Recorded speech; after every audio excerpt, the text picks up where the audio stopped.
Hello, hello, hello. Welcome, one and all, to Heresy Hammer. I am joined today by Adam. I believe Rob is off in Kansas or something like that, doing his usual international man of heresy. So I am Meta's on joined. tour. Yeah, yeah. So I believe he's in Kansas or he's going today or something like that. So I think he's doing a painting course out there, but.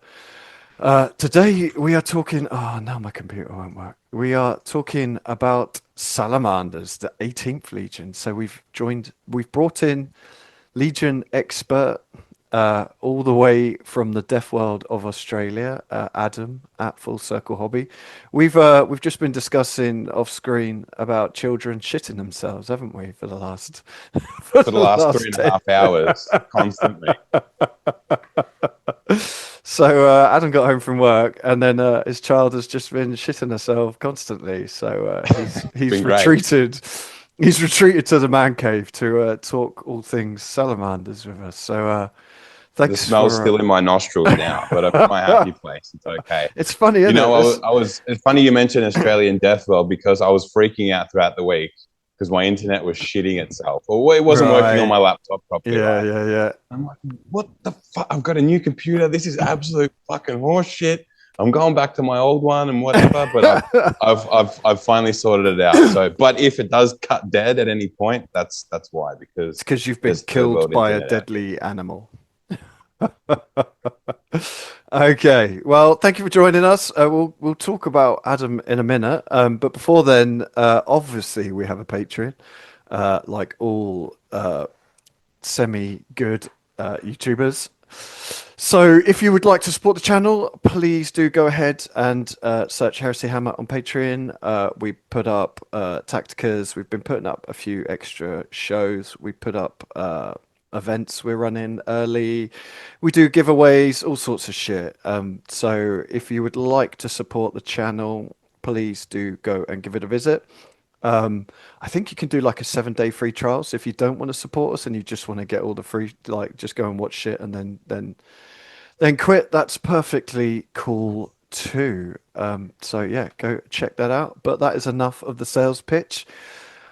If you are not following Adam on Instagram at Full Circle Hobby, you need to go have a fucking word with yourself because this guy is knocking out some fucking amazing stuff. Um, Interestingly, the last show I did, the last deep dive was with your partner in crime, Kieran, because Adam also does a YouTube channel called Powerfist, or as I like to call it, Powerfist in your mum. You do like to call it that way. Funny that you mentioned that. Yeah, any half serious people in the hobby have a YouTube account. We're terrible. We're terrible at podcasting and YouTube. Like, However, yeah, yeah, we it's do we do have the Powerfist channel, which surprisingly is growing quite steadily. We've yeah, it's had some, good. yeah, It's good. terrific feedback on it, and it's a lot of fun to do on the side. I find Yeah, I wish. it kind of becomes a little bit of your hobby, doesn't it? It kind of takes over a little bit of your hobby.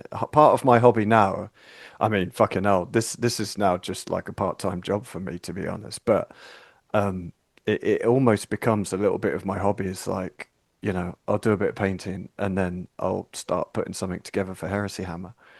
Yeah, Um, yeah, so it yeah, does. It does, and it's a hobby commitment, I guess. But yeah, yeah, yeah. it does bring great joy to do the episodes and Yeah, talk when hobby people are shit calling you a and cunt on share the that with other internet and people. Yeah, it's good fun. It does take away the painting time though, right? yes, yeah, yeah, yeah. And Oh and you God, know yeah, how it is yeah. between family and kids shooting themselves all the time, and work.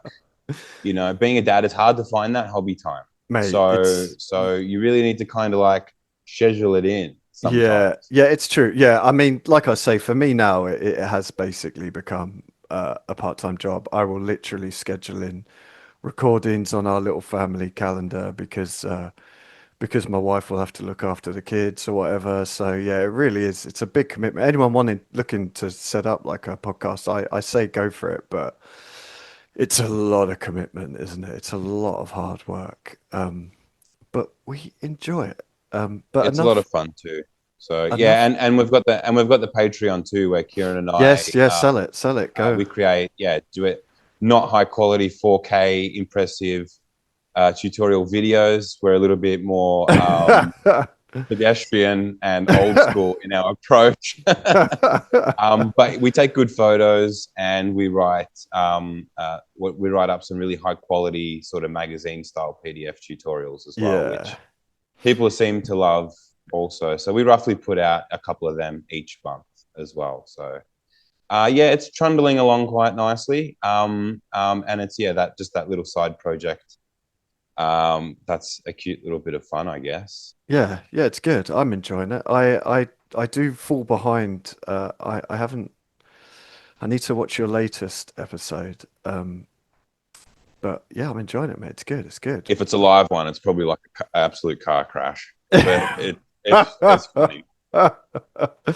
But let's talk about models. Like, holy Mm. fuck! I was saying to Adam, I only put up pictures of his salamanders, obviously because we are talking about salamanders today, but also because this whole show would just be pictures of Adam's work because you've got a very impressive Thousand Suns army, and then other bits as well. You did was it oh, what do they call them? Iron Hands. Oh, that was a one-off. Yeah, I It painted was that for Jose. what is it? What do they call them? The fathers, Iron Father or something? Is it Iron Father. Oh, I always seem to call him a Forge Father, but I don't think Forge that's Father? right. Oh, It's fuck Iron knows. Father. I'm pretty Iron sure. Hands. You painted I'm Iron not Hands too. Iron Hands literate though. They're just like, No. "Holy." You're super good guy. Uh, but it's fascinating. Like I was looking at these and I'll be honest, like normally with salamanders, I'm not a massive fan of the bright green. Like it normally, like if I'm totally honest, it doesn't do it for me. I prefer the more muted kind of green. But I absolutely love your salamanders. Like if I was to do salamanders, this is how I'd want to do them. Like they are fucking amazing. Have you been painting Thanks, these Lee. for a while, haven't you? Have you, or am A I just little making that while. up? You know what? All the boys in like all the local boyfriends in the hobby group, they still giving me shit to this day. Because when I kind of got over the Thousand Suns, I was like, you know what? I'm sick of painting candy red. I Yeah, I can need imagine. like a brand new project to do. It needs to look completely different. And I put a poll up in the WhatsApp group in our sort of a local group, and I Yeah. said, which legion should I choose next? Should it be White Scars or should it be Salamanders? And every person voted White Scars, and I chose the opposite. And so they're still paying me out to this day. Oh well, I think it was a good decision, mate. I will. That's one thing I need to ask because I was looking through the pictures and the Mark V flamer dude in the top right. What is the helmet? What helmet is that? It's printed.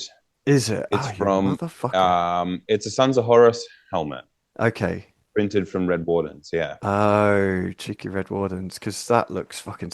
This is one of my favorite models ever, and it's Like just the. If the Urukai were in Heresy, that's what his That's helmet would look like. yeah, yeah, yeah. It's so Oh man, savage. it's yeah, But exactly. that's one thing I wanted to sort of bring to the Salamanders, and maybe take the aesthetic in my own sort of direction. Because like we'll touch on it probably a little bit later when we sort of discuss the fluff a little bit. But Mm, like they're constantly portrayed as like super best friends and yeah, the nicest sort of legion.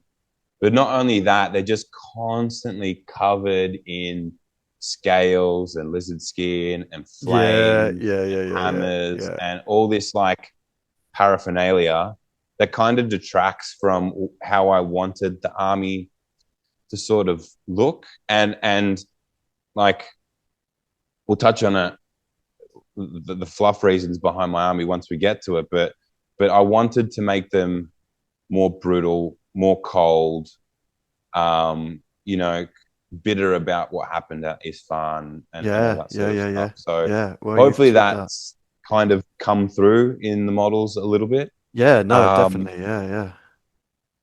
Man, they're so good. You had these. You along with made the these. sort of, you know, I guess it's a unique-ish sort of scheme for the Sallies. Yeah, you had these. You made these transfers yourself, didn't you? Am I right in saying that? Yeah, I made Yeah. the transfers up myself. So that's the Drake Revenant. That Okay. is it's pulled out of one of the artworks from book 6, Right. Okay. where it's Interesting. like the Drake skull, but it's a skull version essentially. You know how Yeah. normally it's like the full dragon sort of living Okay. lizard Yeah. Yeah. head. Yeah. This is like Vulcan's lost, or he's captured. They don't know where he is. The whole legion is decimated and shattered, and these are kind of like what's left over.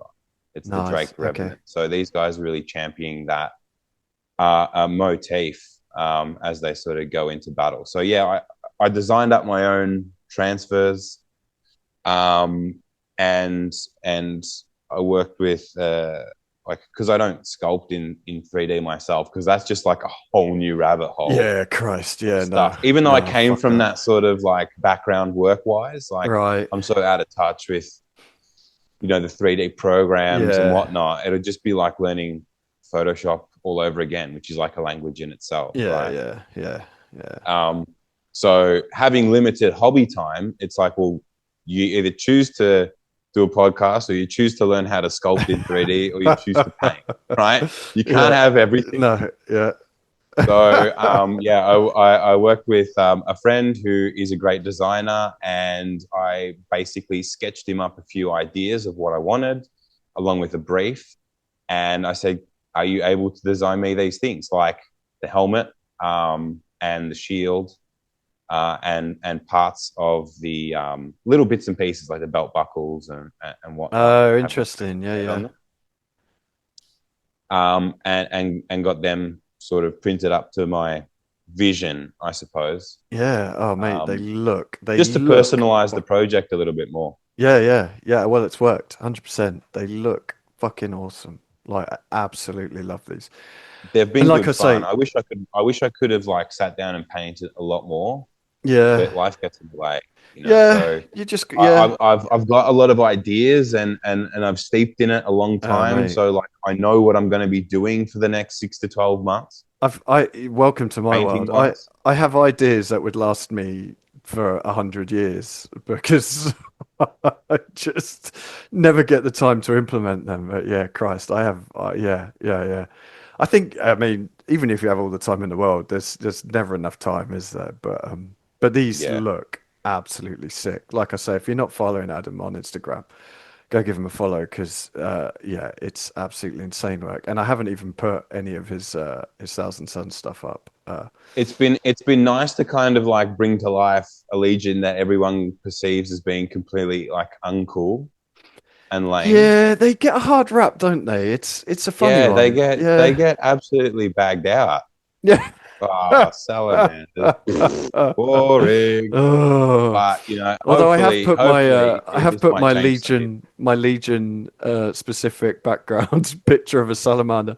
It's a bit of a pathetic creature to have as I'll have you your know, they are absolute monsters on Nocturne. okay, okay. On Terra, not so much. Right. So what are we doing today? We are doing a deep dive, continuing our deep dive series, looking into the artisan forged salamanders.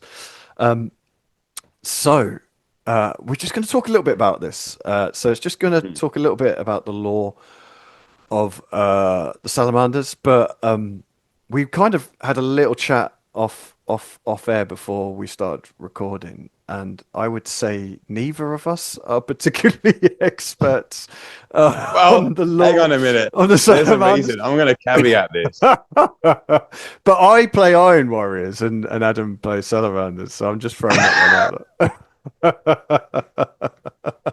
Well, there's been what, 3 or 4? Like I don't even know how many like Salamanders Yeah, novels I've not read any of them. in the Black Library series, and I'm fairly certain they've all been written by Nick Kime. Right. And even my perception of Salamanders going back 15, 16 years, like these guys are so uncool. Nothing is ever going to make them cool. And then hearing people say, yeah, don't touch that Nick Kine book with a 10-foot pole. Yeah. They're all the worst set of Legion specific heresy novels in the series. I'm like, okay, I've heard it enough times now to trust everyone's word. I won't read them. So all my Salamanders knowledge comes from the holy black books. That's yeah, it. yeah. Well, that I will yeah. say though, Lee, I don't know if you've finished it, Lee, but the most recent Drop Site Massacre novel by John French, have you read that? I haven't even started it, but I have heard good things. I know everyone Oh, on our group chat is it's talking about so it. good. Yeah. Well, that's good. It's Um, so good. It feels like a return to reading a heresy novel from 10 years ago. Like it yeah. really Okay, feels that's what I've heard. it's Yeah, got yeah. that vibe. I will pick it up. I'm currently reading like sidetrack Lord of the Rings because I've never read it. Mm, So I'm balls deep amazing. into Lord of the Rings at the minute. But I will as soon as I finish that, I will pick it up. I have heard a lot of good things about it. And But Cassian Dracos is in it too, and he's the oh ultimate really? Chad. He's the Oh ultimate Chad in that book as well. oh It is interesting. so sick. Oh After good reading good. it, I was pumped up. Are Put you it that gonna way. build? Are you gonna build a model for him? Yes, Oh he's nice. also a spoiler. He's in the lists coming up at the end of the show. Ah But yeah, I've cheeky. had my Cassian Dracos parts and stuff sitting in my little tub up here on my hobby desk for like the last 12 months. I've got everything planned out. It's just finding the Right. time to do it all. Yeah. Okay. Anyways, right. Law of the Salamanders. So Salamanders, they are kind of known as the good guys of heresy, aren't they? They are the you know, Oh, friends, Legion yeah. friends. They're Yeah. the we help humans rather than crush them beneath our boot. And they are renowned for being kind of artisans of forge craft. They like Mm. to build things, don't they? Like to build things better than everyone else. And then we were talking about the Promethean cult, but I don't know a huge amount about the Promethean cult. And you were saying this was something that comes out more after Istvan. What is the It Promethean? does, yeah. Essentially, it's like almost like their own lodge where they get together and they talk about um, the power of fire and the cleansing flame and the purity that comes from it, Okay, essentially. But then that kind of gets radicalized after Istvan, and that's when the Salamander's story for me gets very, very interesting. okay. Do things get a little bit darker, do they? Yes, much Oh, darker. interesting. And then obviously you've got Istvan. I mean, if you don't know about the Drop Site Massacre now, after everything Warhammer have been putting out, but essentially they're one of the legions that kind of get absolutely decimated, don't they? They are Decimated is an literally. understatement. The stats are apparently 97% of the Legion wiped. Oh, well, there you go. 97%. Yeah, Jesus. what's left after Yeah, 97%? it's Like like the like three chef. guys and a bag of chips. Yeah. Okay, yeah. And then they kind of after that become like they just join bands, don't they? Of kind of like Raven Guards and Iron Hands and Go Angry. Again, I don't know a lot about them, but your law of your force is based kind of post Istvan, is that correct? Yeah. So I'll try and keep this as succinct as possible without sort Yeah, of that's all right. jumping Yeah. around too much. So after Istvan, news gets back to Prometheus, right? And Prometheus is the moon, sort of like that's their fortress monastery Okay. because Yeah. Nocturne is like Mustafar, lava planet, and it's Right. overwhelmed by like you know um, like the salamander drake, like the massive one These behind you. scary, Yeah, those scary these creatures. scary little things. Because it's so tectonically unstable, they can't actually uh, hold like any equipment there or Right. create Okay. any like massive structures or Yeah. buildings or anything Okay. like that. So So what they do is they set up their fortress monastery on Prometheus, which is like the moon that rotates around Nocturne. Yeah. And there they hold, that's like the Legion armory, I guess. That's where all the vehicles, all the war machines, artillery, everything's kept. And news goes back to Nomus Raitan, who's like the chief chaplain. Right. Okay. And hears about this, and he basically scratches around and assembles a crew, and sends this sort of like newly promoted chaplain called Xiphus Jur to lead this expedition. He puts him in this brand new Space Marine cruiser, like a shit hot prototype vehicle at the time, Right. and a bunch of fire drakes that are still on Prometheus, Okay. as well as some Legion inducti as well from the planet. And they go back to Istvan to basically assess the damage, look for survivors and whatnot. On their way, they get or they pick up a beacon transmission Right. or a blip, and they realize that it's coming from the Istvan surface. And they get down there, and they're on pretty much in the Urgal depression at this stage, and they realize it's coming from under the ground. And so they start to dig, and from out of the earth, they retrieve Cassian Dracos, right? Who's in a dreadnought sarcophagus. Yeah. So they basically pull him out, they take him back aboard their Ebon Drake, and they fly out of the system. And because he's so venerable and so wise, and like if you read the Drop Site Massacre novel, the one we just spoke about, it really sheds some light on his history as well, because he used to be the I think like very, very high up. I think he was the first captain. Okay.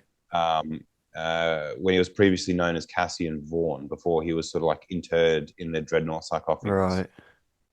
So he's got a wealth of, wisdom and experience, and he's highly, highly venerated within the Legion. So he slowly, I guess, gets in the mind of all these followers of his on the Ebon Drake. Right. And that's when the Promethean cult stuff really starts to proliferate throughout the Legion. Yeah. And he basically, his teachings, they start to radicalize all the Marines on there. And there's like there's a degree of spirituality to it and blind faith. Okay. And then it kind of all starts to get rooted in these darker sort of sentimentalities. Right. Where they start lighting bones on fire and throwing them on the table, and taking different readings from the bones and all this sort of stuff. Okay. Right? So yeah, they really start to go down this sort of like strange, zealous, and dark path, following Cassian Dracos. And then they end up in the Mazoa system, which has a forge world, part of that system. Right. Okay. Yeah. And there they're sort of, well, I guess they crash the party really, because the Mazoans are fighting the Alpha Legion at the time, and they basically third wheel this battle and get down to the ground where they basically ask the tech priests of that forge world to tend to Cassian Dracos, his wounds, get his rig all sorted out and get him sorted.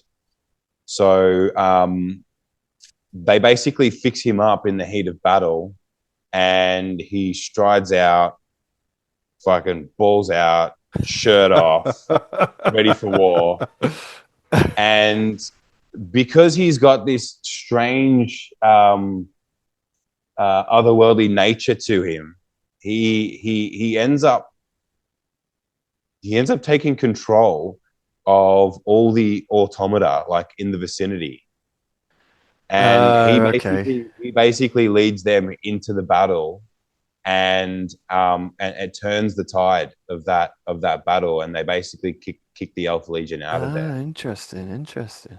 Yeah, so he is quite dark and mysterious, and he Yeah. holds some sort of dominion over machines as well, which is kind of represented a little bit in his rules, Yeah, I was which gonna we'll talk say, about yeah, later. yeah. Well, we'll get onto But that later, it's but like a yeah. really cool, and then he and then like this little faction of salamanders then comes up again in the Battle of Nurkon City, which is an exemplary battle that they expanded on last edition Right, in second ed. I think the Imperial Fists are waging war against. It may even be the Alpha Legion again, actually. Um, and Cassian Dracos and the Sallies, they land on this planet, and the Imperial Fist in charge. He's basically like, you know, what are you guys doing here? You know, obviously you guys are salamanders. You're loyal. You're here to help us and whatever. And the salamanders like killing guys on both sides because they've got their own objective in mind, yeah, and they basically kill everything around them and just go deeper and deeper and deeper underneath this city.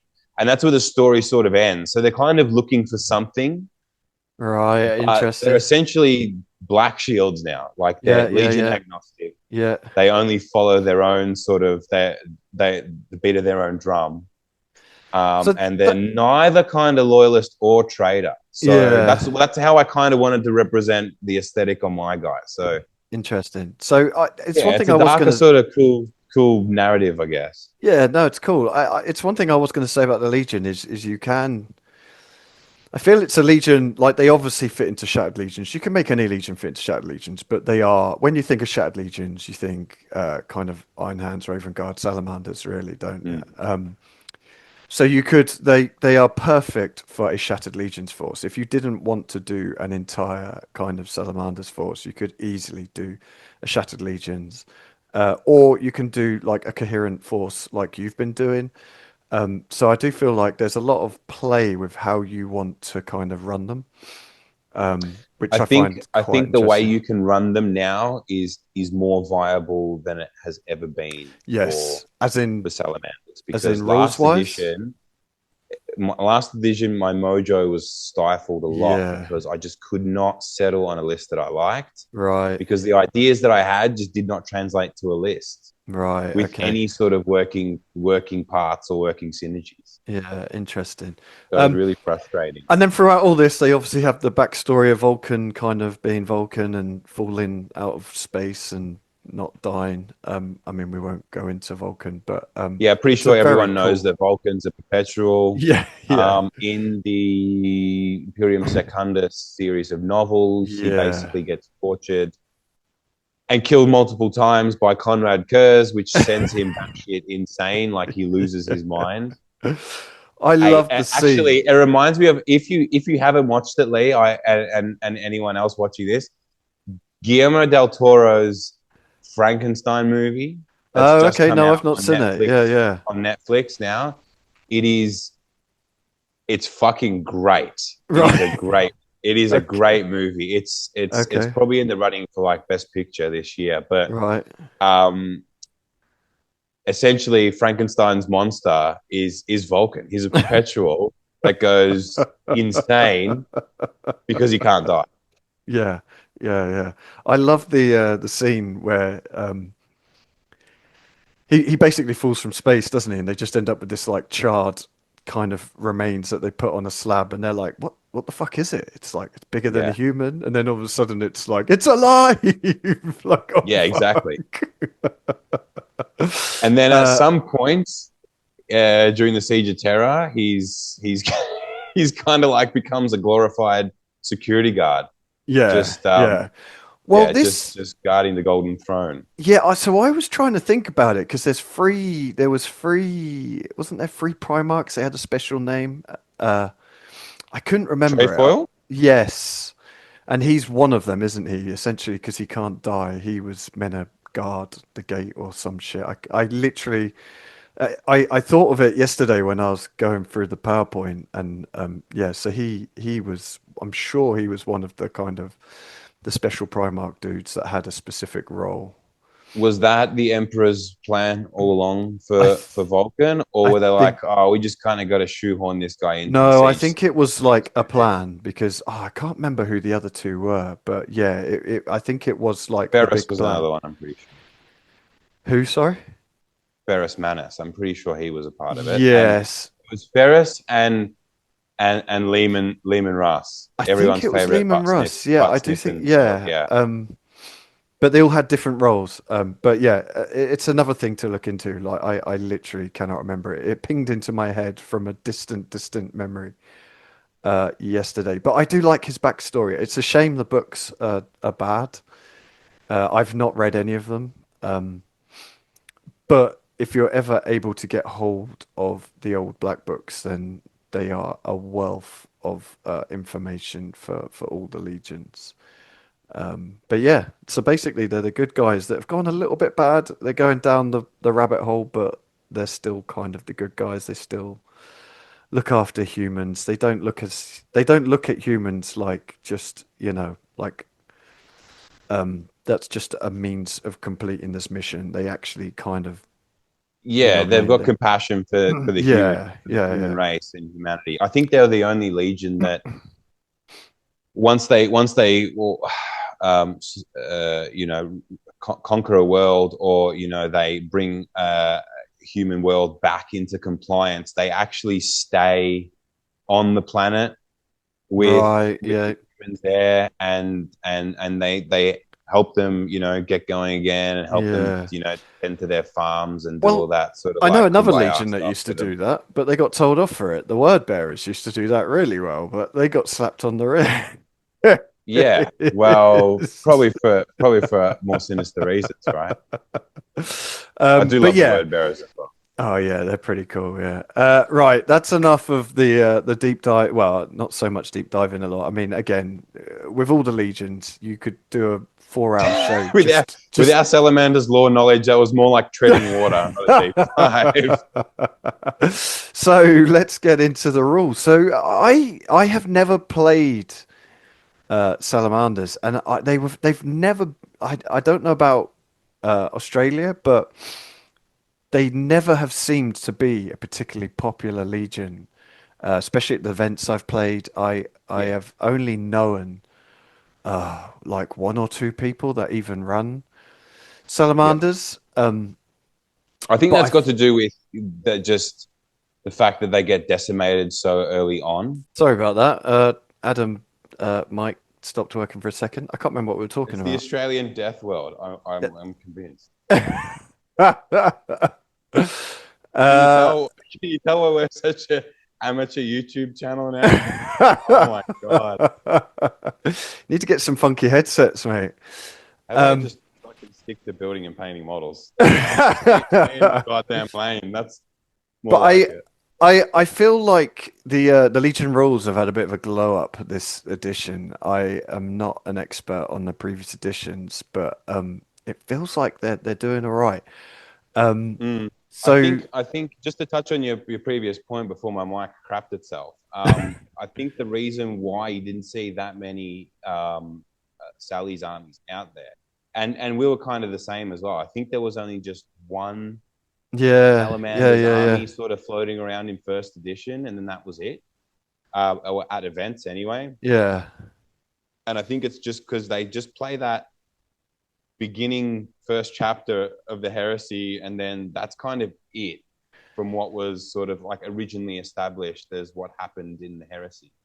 It yeah. wasn't until, you know, the story started really getting fleshed out that they were reintroduced in little sort of different Yeah, ways. yeah, it did. It felt like there was. I wouldn't say a lack in. Well, yeah, kind of a lack in knowledge, wasn't it? They just kind of disappeared. All the stories were about kind of Sons of Horus or Yeah, Imperial Fist, and yeah. So it's interesting, but I also feel I could be totally wrong here because I have not really. I can't remember the old rules, but I feel like the rules for Salamanders now are a lot better than they have been in previous editions.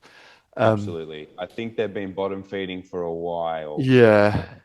And this edition, they've they've had an amazing glow up, Yeah. and So the Legion. it warms my heart because the Thousand Sons are in the same boat as well, right?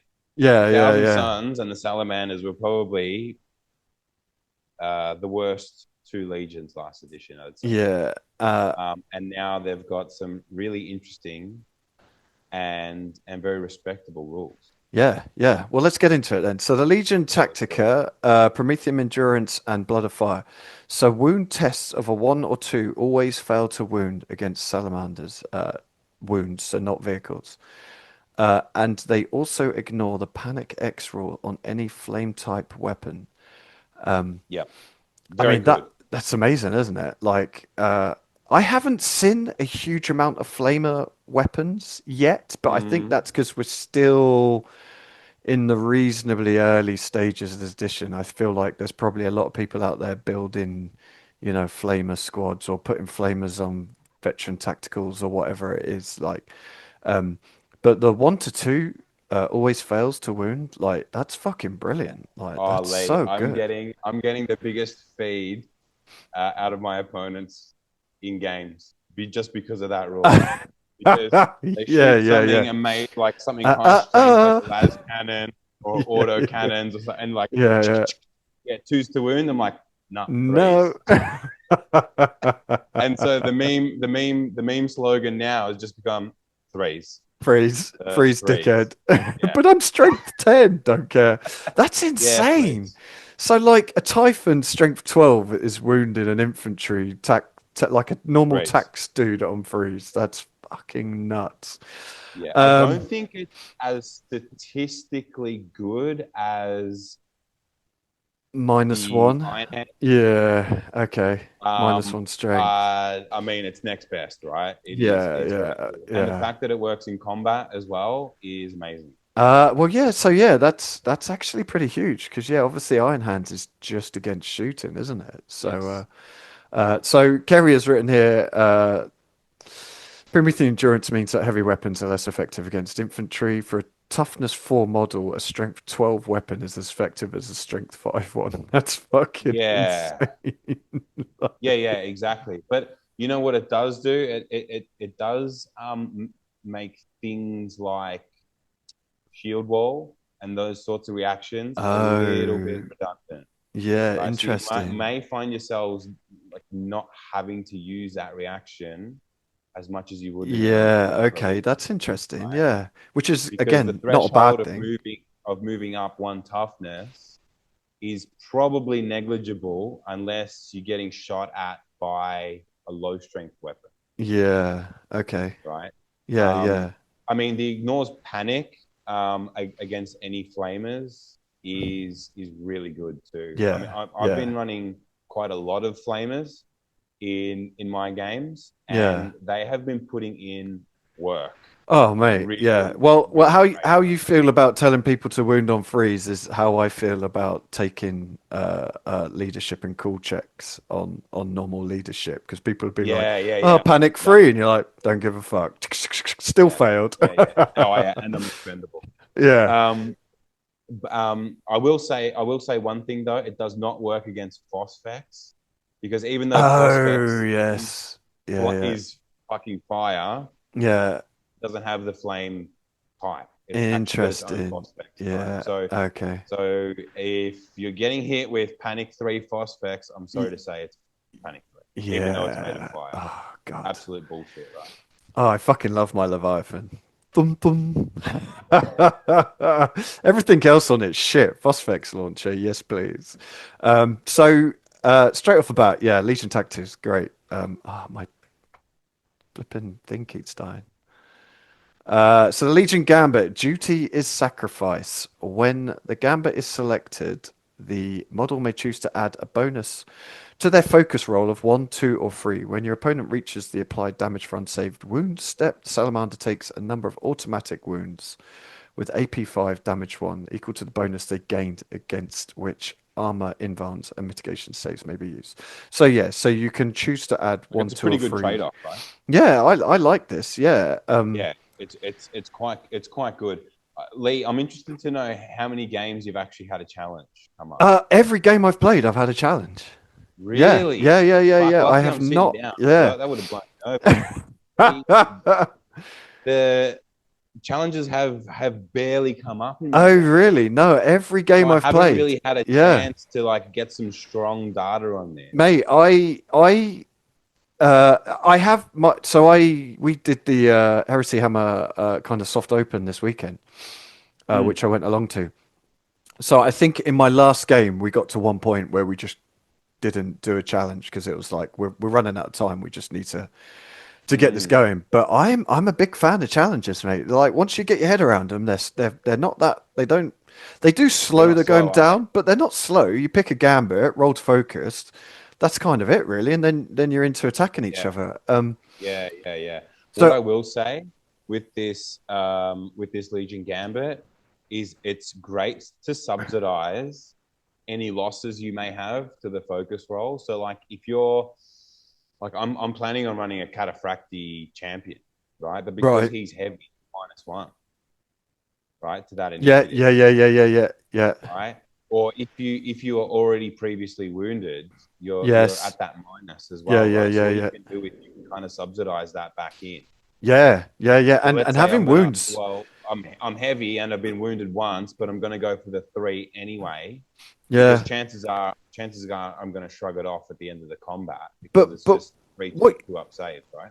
I mean, what you can do is, yeah, I mean, absolutely, 100%. And you're still going to be +1 to that roll effectively.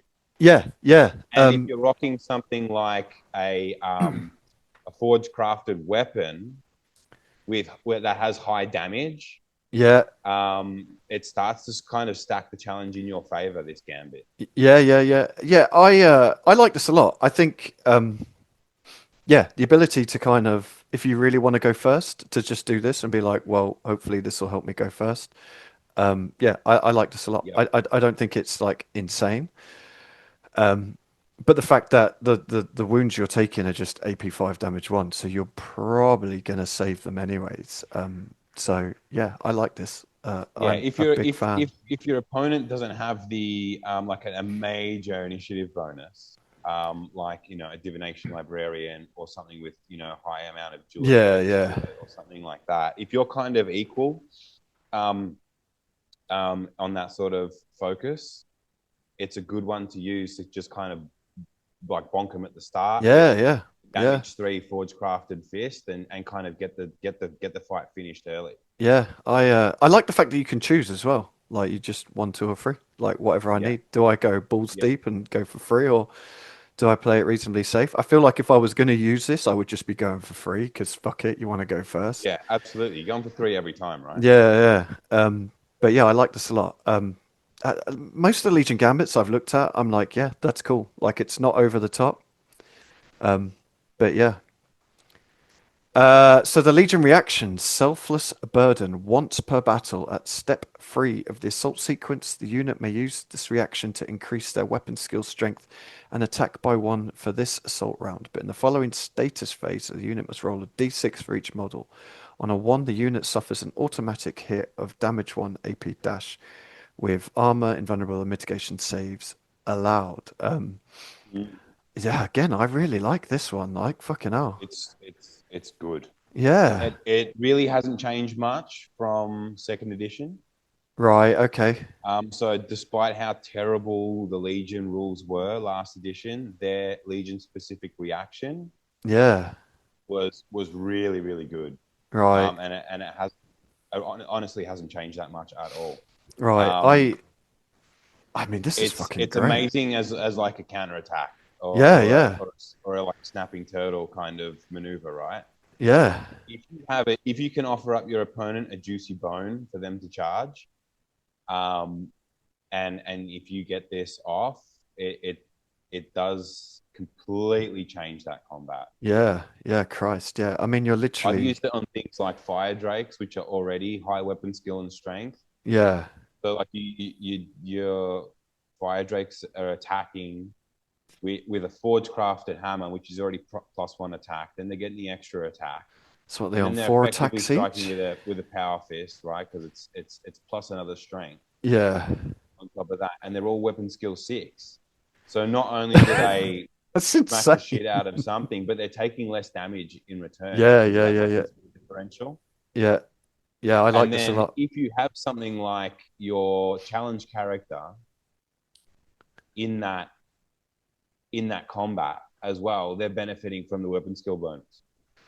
Interesting. Do they? Do they? Do they? I so because some of these won't work for something that's in a challenge. Um, so I think it just affects the unit, doesn't it? Yeah. That is something Chances are I don't know if the there's something unit's going to die hidden in the anyway. challenge rules, but I can't off the top of my head. Yeah, that works.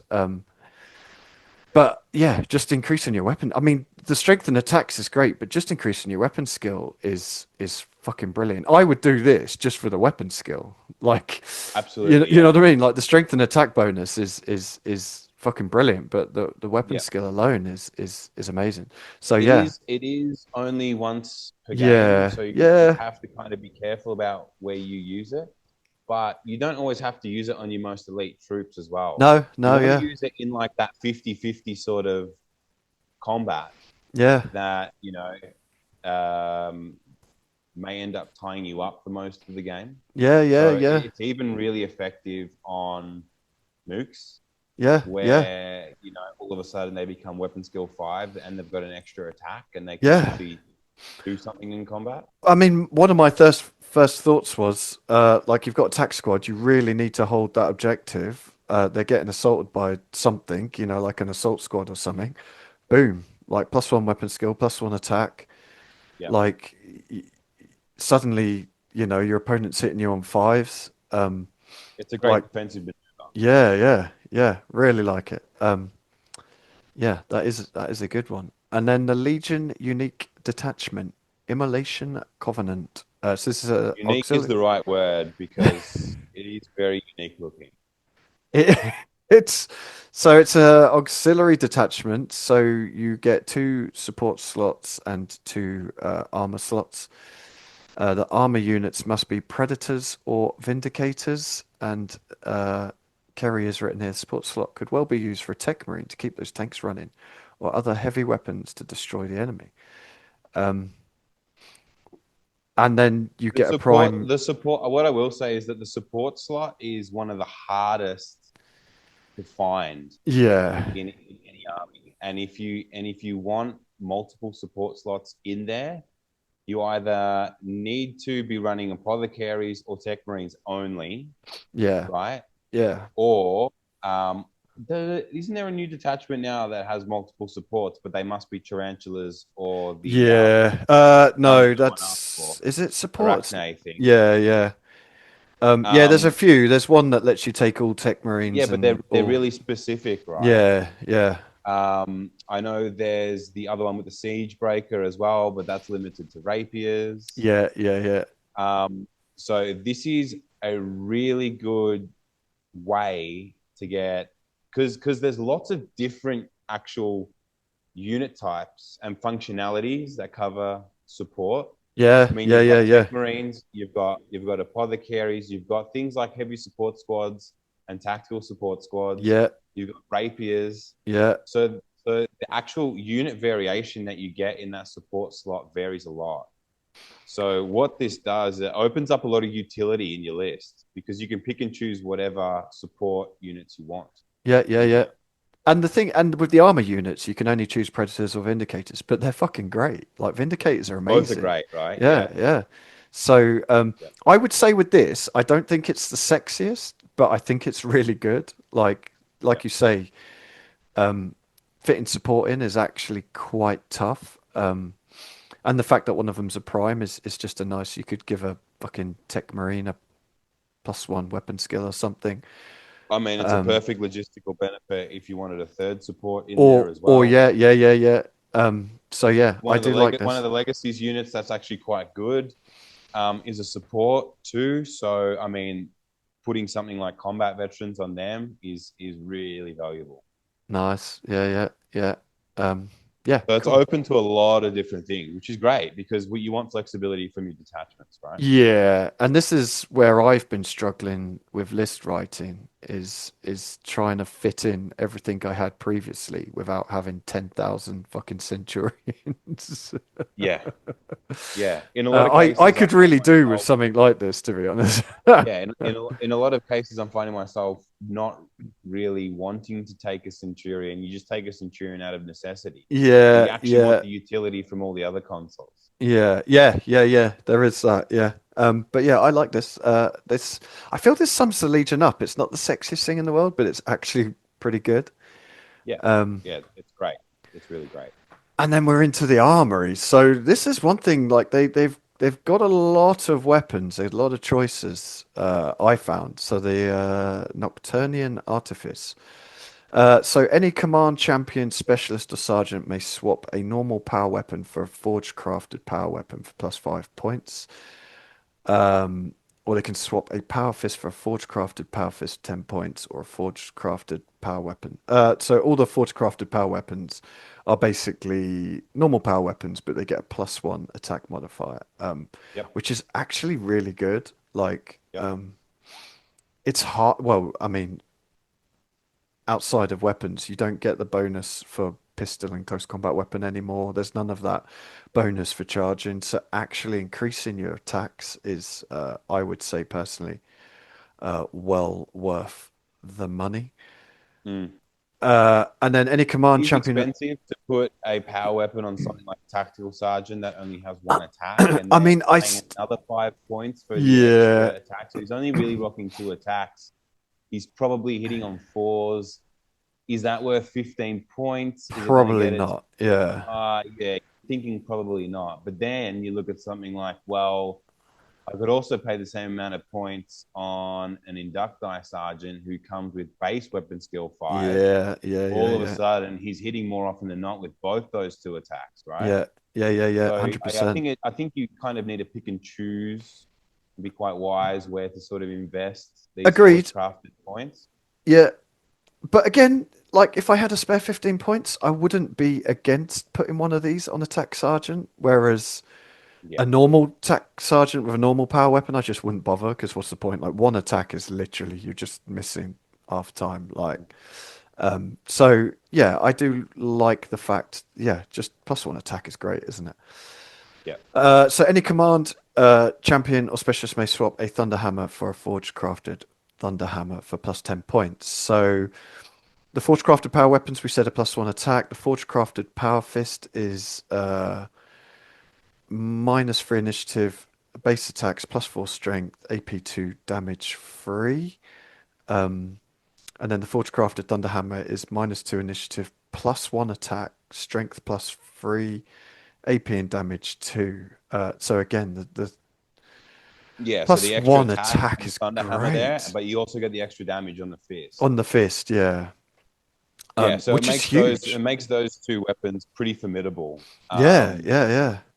on a character. And like we touched on the gambit before, right? Imagine just bonking someone with a damage 3 fist straight up because you're running Yeah. focus. Fucking hell. So I mean, you're Yeah. killing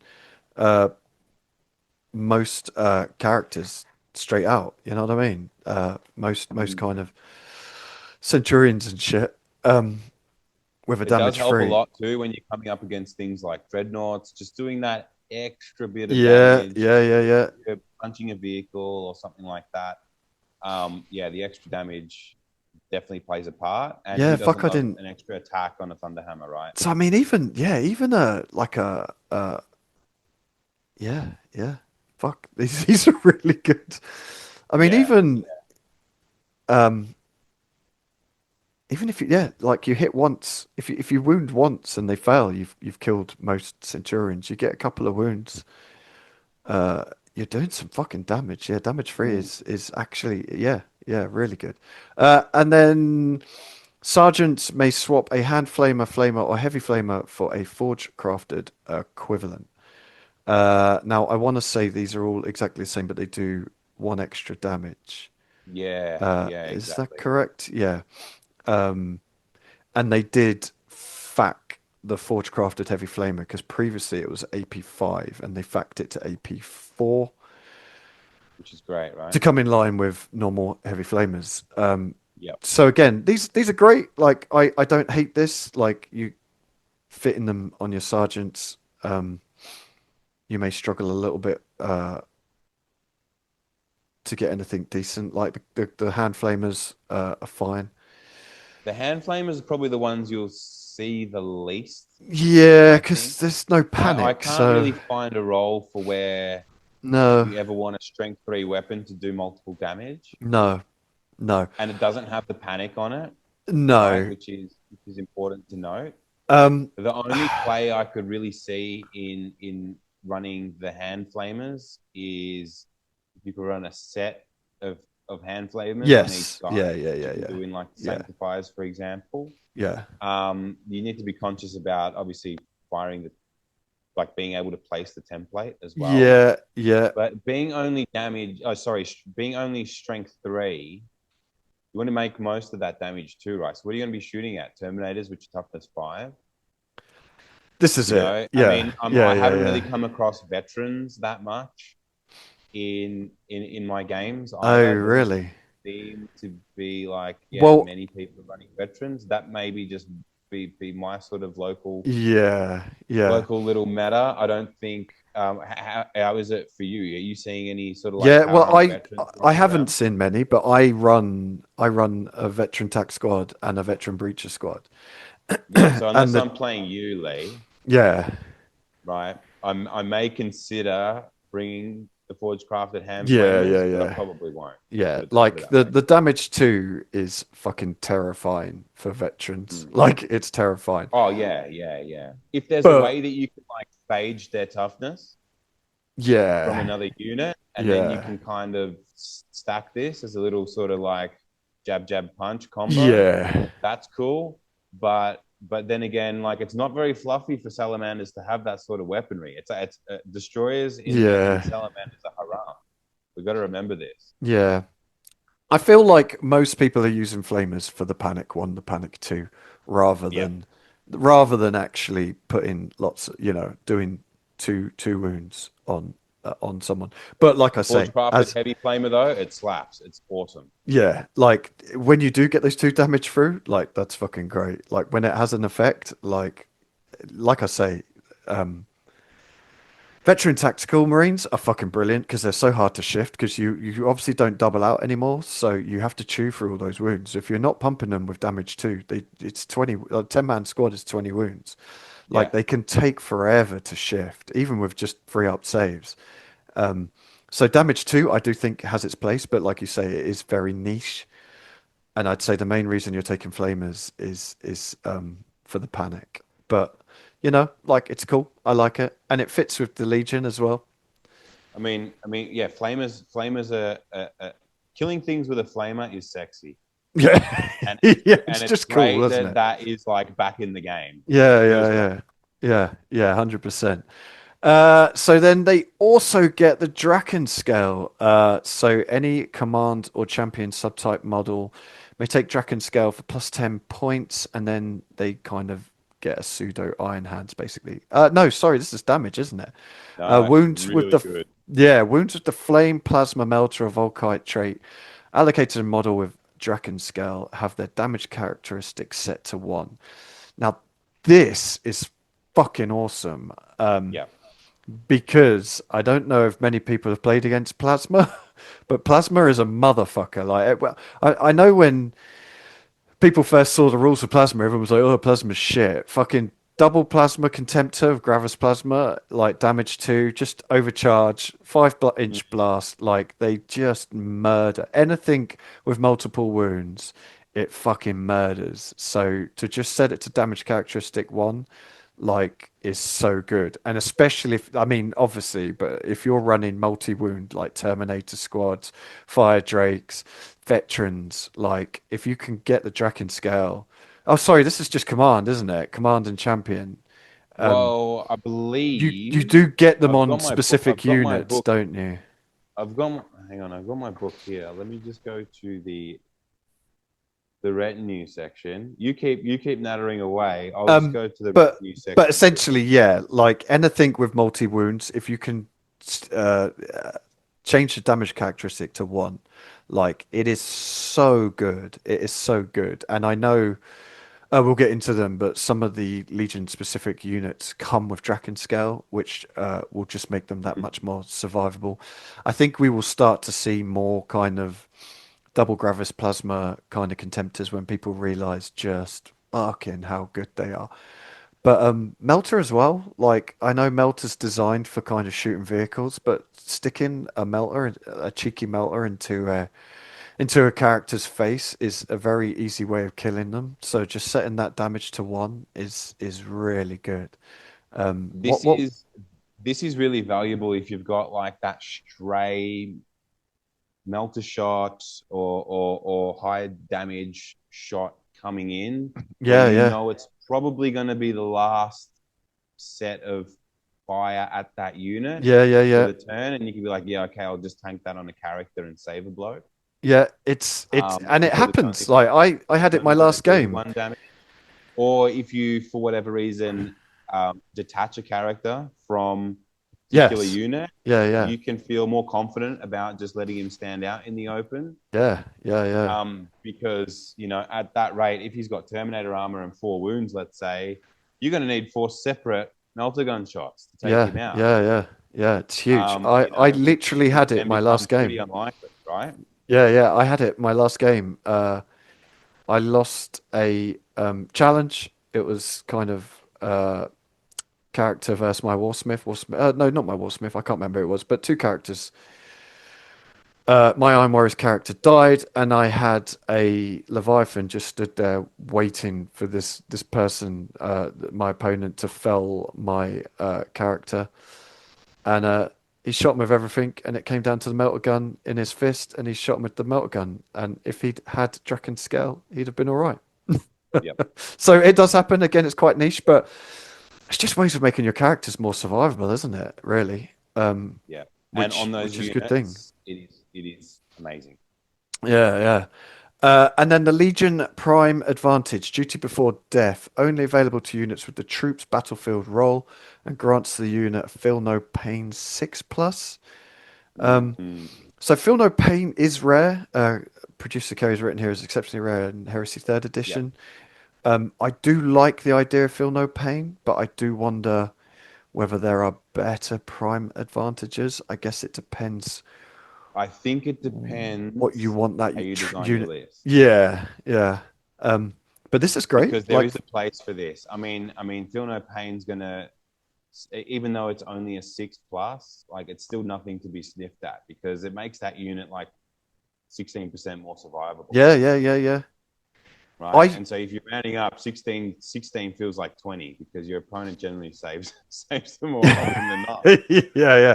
But I love this on a breacher squad, like 3 plus, 5 Yeah, plus, 6 yeah, plus. completely. Like, I mean, Breacher squad and the biggest squad you can possibly yeah, make to exactly. Yeah, leverage yeah, that yeah, prime advantage, yeah. right? So, I mean, 20 breaches with Field No Pain 6 plus.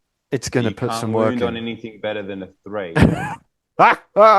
And if Yeah, you wanted to, like if you really wanted to, you could shield wall, even though we've just sort of touched on yeah, yeah, there are only very limited circumstances with salamanders you may want to shield wall. yeah, yeah, So you could be shield walling something that's strength 4. yeah, yeah, yeah, yeah, yeah, yeah, Um, but there, and then all of a sudden you're starting to build up these defensive layers, yeah, right, in yeah, your list. So if you need a unit to hold the ground, breaches is a perfect one. I yeah, mean, even yeah, 100%. even 20, like a 20-man unit of anything will make the most out of this. Feel Yeah, No Pain. yeah, Um, definitely. I mean, you will find you will definitely find value in it. I guess the only trouble with a large unit is you then become a target for anything with a status. But That's that's all how right. I You would. can you can bang an 80-point chaplain in there as well if you want. Yeah, yeah, yeah, yeah. Again, And it just Nuncio depends how Vox. you want to design your list. Yeah, yeah, I do like this. I would, like you say, I'd be tempted to maximize the squad I was sticking it on to Mm. maximize the amount of feel no pain. But yeah, it's a good one. Like the thing is, it's not like, oh my God, that's so amazing. I'm going to take it on every, but it's also not so shit that you'll never take it. This is what I like Yeah, it's about just third cool, right? edition. Yeah, yeah. Yeah. So then we're into the Legion units. So up first is the Fire Drake Terminators. Fucking hell. I remember coming against these in first edition and just being like, well, They have been dick kickers in every edition that of the is game. the that is the It's end like, of this what's the game. best Legion unit? So Legion Terminator, you're like, yeah, Fire Drakes. Fuck. So they are a Legion Elite slot. It's 250 points for 4 Fire Drakes and 1 Master, and then 45 points for any additional Fire Drake. You can take up to an extra 5. The Fire Drake stats is movement 6, weapon skill 5, ballistic and strength 4, toughness 5, 2 wounds each, initiative 4, 2 attacks each, leadership 9, cool, willpower, and intelligence 8, and they have a 2 plus, 4 plus save. And the master is Mm, exactly the same, so they're exactly the same stats.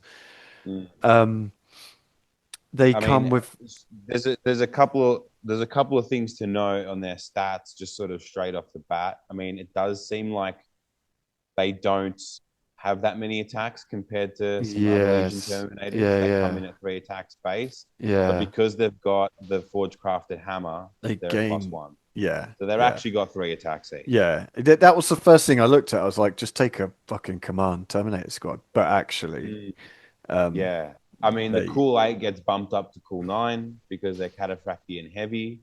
As long yes, as yeah, the yeah, unit, as long as the character, doesn't sort of jeopardize that. yeah, yeah, yeah. Um, if you are to put a character in with them, that cool 8 is effectively cool 9, which is great as well. And one of the major things that has changed as well is that they no longer get the 3+ invulnerable save from their shield. It is just 4+. Yes, yeah. Thank fuck. And that's what made them such an anvil because they were an Oh anvil God, you just for, couldn't for kill two him, editions, could you? right? Yeah, yeah. They So were the just that special. big green Oh block that you God, you could just not have you'd shit. have a Spartan full of these dickheads, and you'd be like, oh well, there's nothing I can do about them. Right. I've got, yeah, and in there's an unkillable Praetor with Yeah, yeah, a dragon mantle. yeah. Yeah, So special rules, implacable two, sorry, bulky two, implacable advance, slow and purposeful. They have Vanguard 4, and they obviously great. gain the shield trait.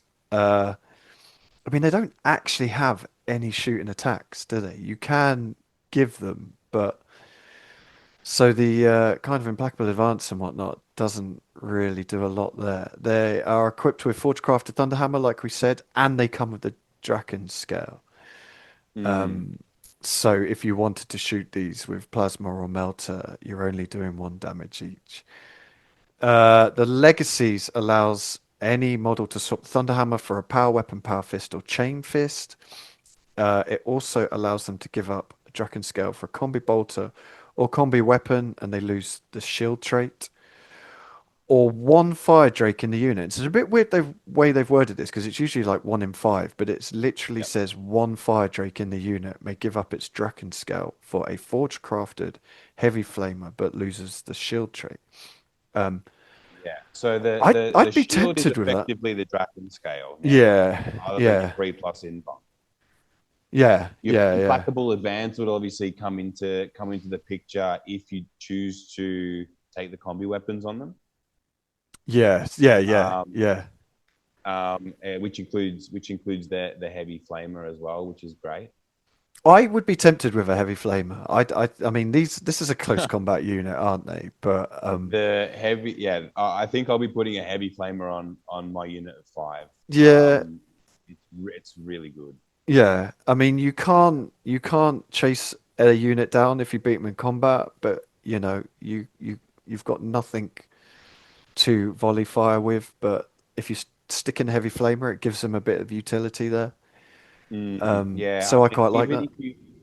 if you can find a way to deep strike them like a warmonger, Yeah, and try and panic to something. even if he's, I can't remember what it's called, warp jump accelerator thing Yeah, fucks yeah, up, yeah, right? It makes the unit suppressed. which forces them to Right. snap fire. But because it's a But template, you can you shoot can it still anyway. shoot it. So Yes. it Yeah. doesn't matter if they're suppressed or not.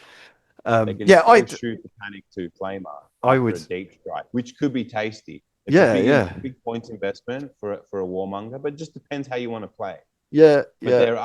there's quite a bit of utility to that heavy flamer, I think. Yes. Yeah, yeah. I agree. As soon as I read these rules, I was a bit like, yeah, I'd fucking stick a Forge Crafted Heavy Flamer on one. Why not? Like, why not? Yeah. Um, I mean, having Vanguard 4 too, I don't know if any, I don't know any units off the top of my head that have Vanguard 4. no, no, no. Yeah. I mean, if you're gonna do Vanguard, you may as well do Vanguard 4. Like, That's great, right? So then yeah. you really need to consider, well, how am I going to deliver these fire drakes? Yes, yeah, yeah. And That then it becomes a very big points investment. it does, yes, but also like this is appears on paper a very survivable, tough unit with weapon skill 5. So like, yeah, I mean, if you're gonna point sink something, you may as well point sink something that's gonna do some damage and hang around for a bit. Mm, Is the way I kind of look at it. I really like these. They are not the fucking absolute shithouses they were in first edition, but I still yeah. think these have a lot of play. Yeah, they've Um, been reined in a little bit yeah, compared to their sort of peers in that Legion Terminator category. yeah, But they are still super helpful to a list. Like they're a foundation unit to a list, I think. yeah. Agreed. Yeah. So up next, Pyroclast. Now these models Mm. are looking a little dated, but I fucking love these models. Like these are, Oh, they look. Yeah, I don't like them. do you not? they need they need more flames and they need more skin and they need more dragon heads everywhere. I like them. I like them. I would do it a very kind of subdued. I'd paint all the flames gold. I wouldn't paint them orange. Yeah. But I really like these models, but they're looking a bit dinky nowadays. So Pyroclast, a heavy assault slot, 175 points for 4 Pyroclast, 1 Warden. You can take an additional 5 Pyroclast for 30 points each. The Pyroclast is movement 7, weapon skill, ballistic skill, strength and toughness 4, 2 wounds each, initiative 4, 1 attack each, leadership, core, willpower, intelligence 8, and they have a 2 plus and a 6 plus invulnerable. And Mm. then the Warden is exactly the same, but he has 2 attacks and he has a leadership 9. I mean, straight off the bat, like there's not many units nowadays that are not Terminators that are 2 wounds and a 2 plus save. Like that Yeah. is very Yeah. It good. reinforces the whole artificer sort of Yeah, aspect of it. yeah. Like that is They never used to huge. have the invulnerable save either. Right, So coming in with a interesting. 6 plus invuln too, it does make them interesting. Yeah, yeah. Um, in like I've used them in a few games. They certainly haven't been disappointing. Right. They've surprised me actually. I just every time I sit down to write a list, they're always one of the units that gets squeezed out Right, of something okay. else.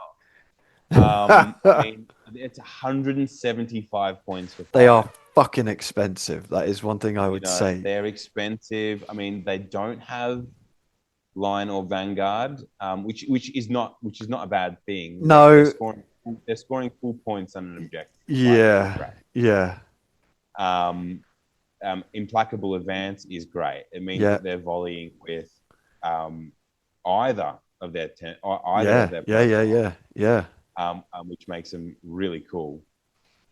And where I find the most utility with these guys is the fact that they all come with melter bomb, which is just as rare as feel no pain these days, right? yes, yeah, yeah, yeah, And yeah, even if you have a unit of 5, charge any vehicle, chances are they're probably going to destroy it. yeah. Like melter bombs is huge, and actually, like the units that can take melter bombs, like Thalax and whatnot, you're spending a lot of points putting those melter bombs Mm. on. So, Yes. like, I know what you're saying. 175 points. It is a fuckload of points. But actually, like these are quite survivable. 2 wounds with 2 plus save, like that's awesome. They've got the Draken scale, so they're not getting fucking chewed out by plasma and overcharged plasma melter.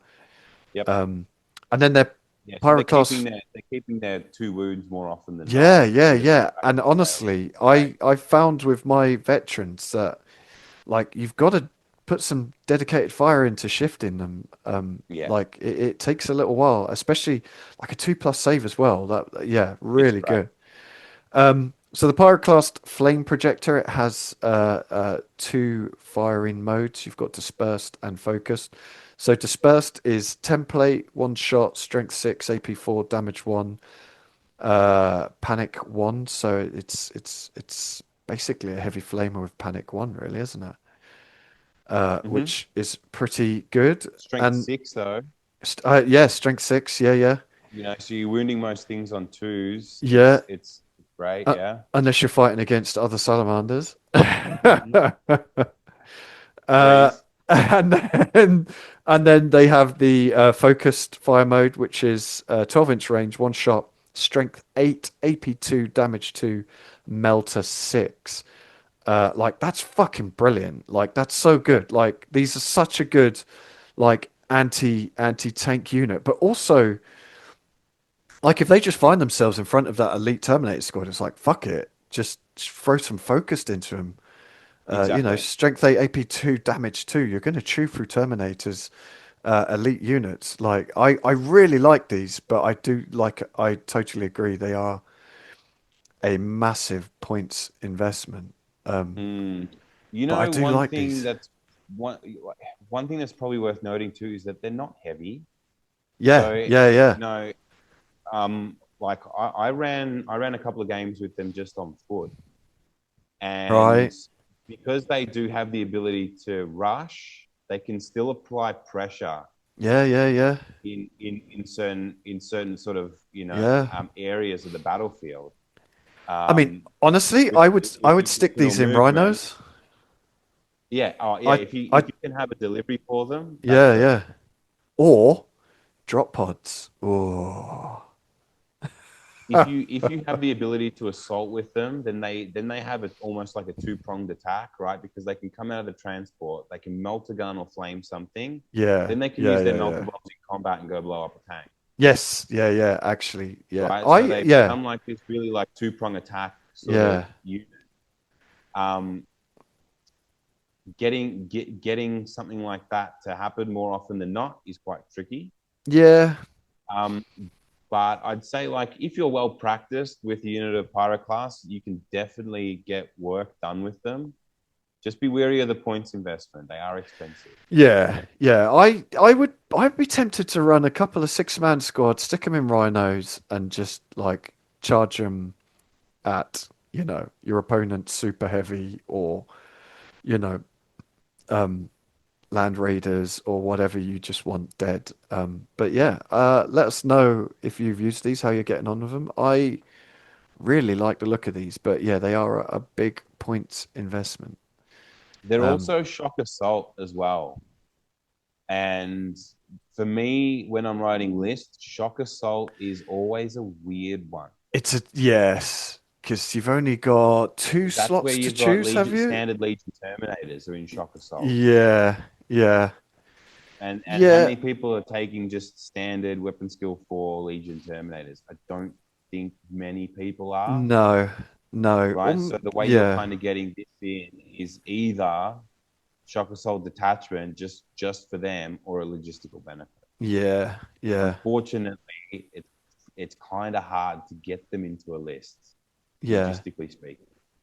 Yeah, interesting. I hadn't thought of that. That is very valid. But then to be honest, you only need one detachment because I don't feel like you're going to run more than two squads of these.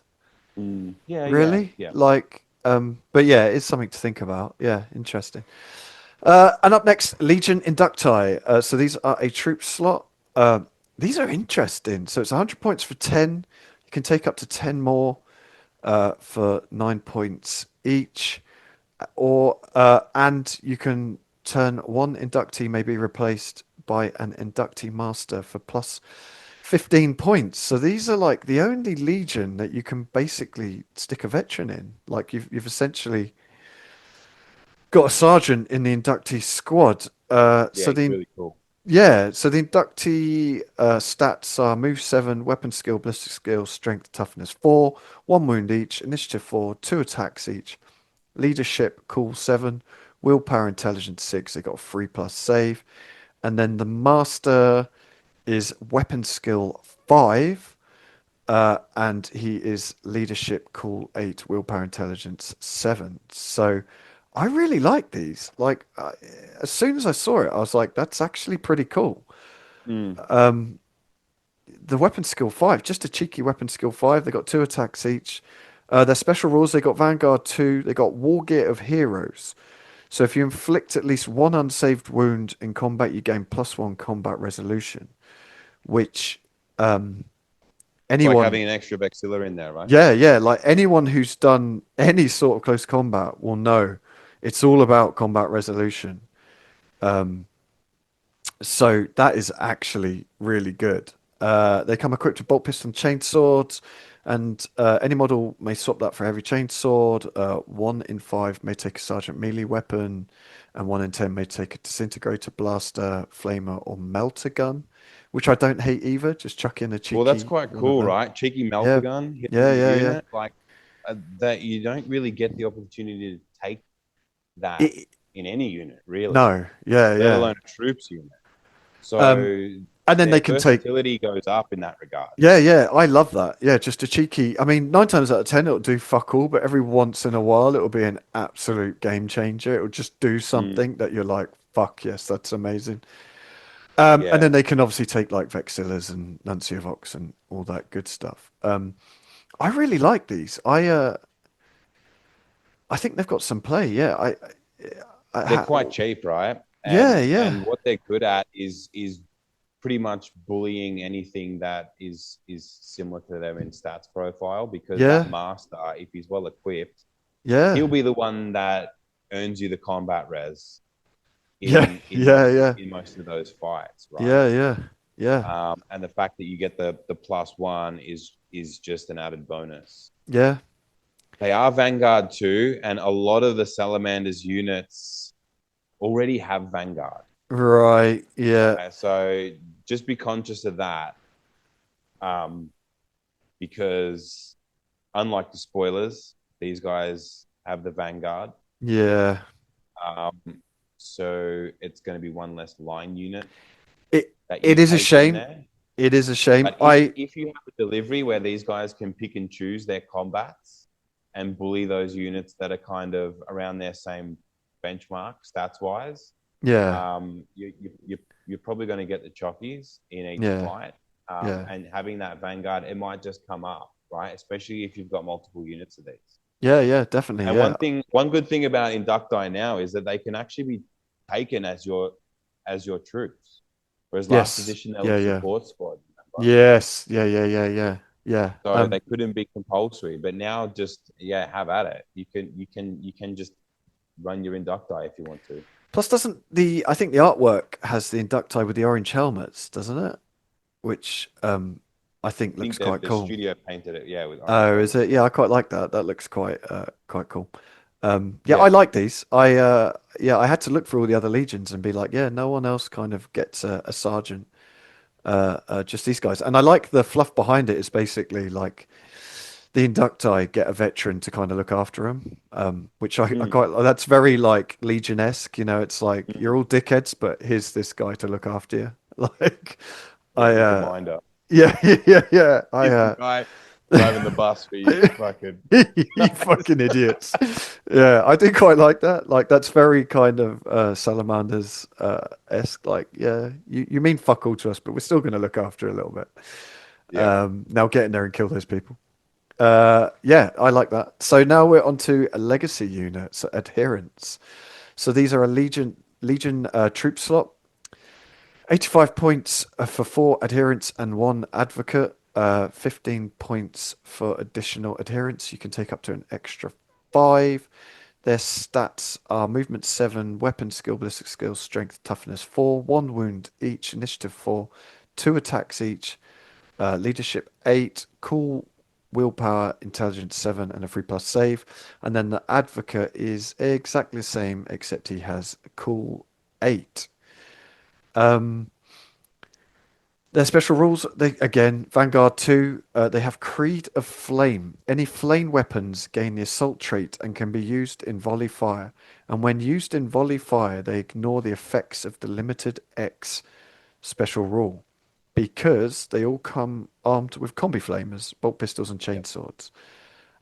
And then 1 in 5 may swap a combi flamer for a forge crafted heavy flamer, and the sergeant can swap chainsword for any sergeant weapons lists and can take melter bombs. What's your thoughts on these? These seem to be in a bit of a weird place in my mind, but They um, well, I'll tell you now, Lee. They were actually in a weirder place in second edition. oh really? Oh okay, yeah, Oh yeah, yeah. yeah. I am rapt to see these guys come back. Okay, Actually, okay, mainly because they just fit so well with the direction I'm taking my army. okay, They are yeah. like the Just radical kind of like burning everything everyone to a crisp, and then followers, right? yeah, Um, so I'm glad to see them back. It is another Vanguard unit for the Salamanders, right? yeah. So we're really notching them up now. I think I mean, it's I think it's interesting, Salamanders might have the most amount of Vanguard units. So it's kind of right? almost like if you want to steer down the Legion unit path, it's really encouraging you to play that way. Yeah. Um, I've been using these guys in every game, and I've mainly been using them in a drop pod. Oh, okay, interesting. And when they Yeah, come down in the drop pod, they do so many hits yeah. Right. Yeah. and Okay. so many wounds. Yeah, yeah, yeah. More often than not, they're just wiped out everything that they've shot at. Right. I Okay. generally target things like tacticals and objectives and whatnot.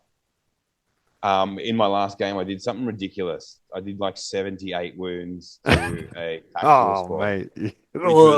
which was obscene, right? Yeah.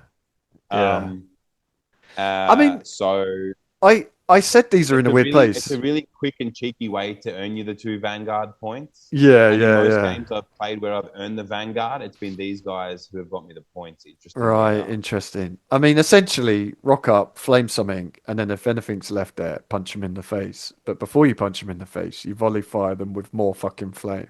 Well, they do have 2 attacks base, Yeah, yeah, yeah. which is pretty damn good for a a troop unit. Yeah, yeah, yeah, yeah.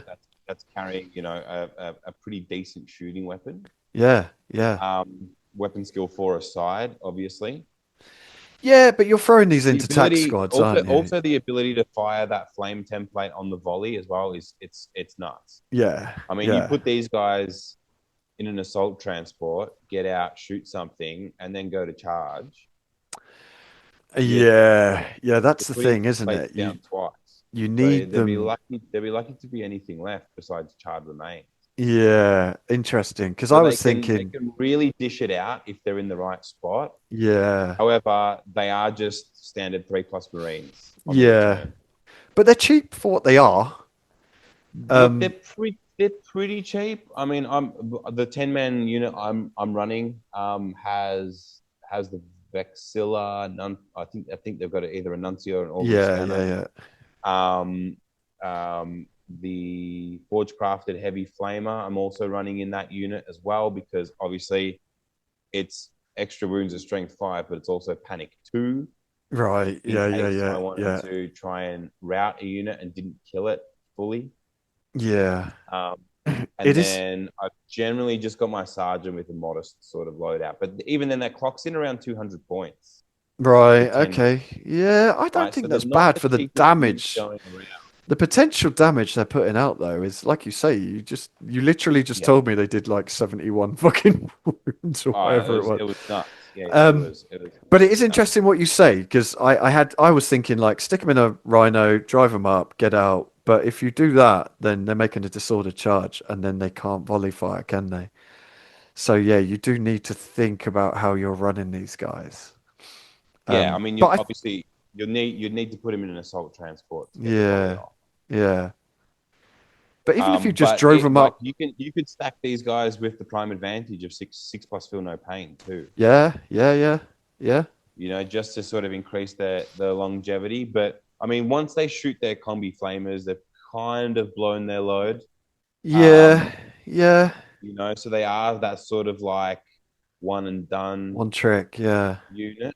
Um, but having said that, they are the unit that generally gets the Vanguard points for me. Right, interesting. I was going to say, like, Coming down from the pod because it's so yeah, precise. yeah, yeah. If Yeah. I wanted to take something that was Vanguard between this and the Inducti, I would take this. Mm, Just because the weight of fire they're putting out. Excuse the pun. yeah. But yeah, I like these actually. Yeah, interesting.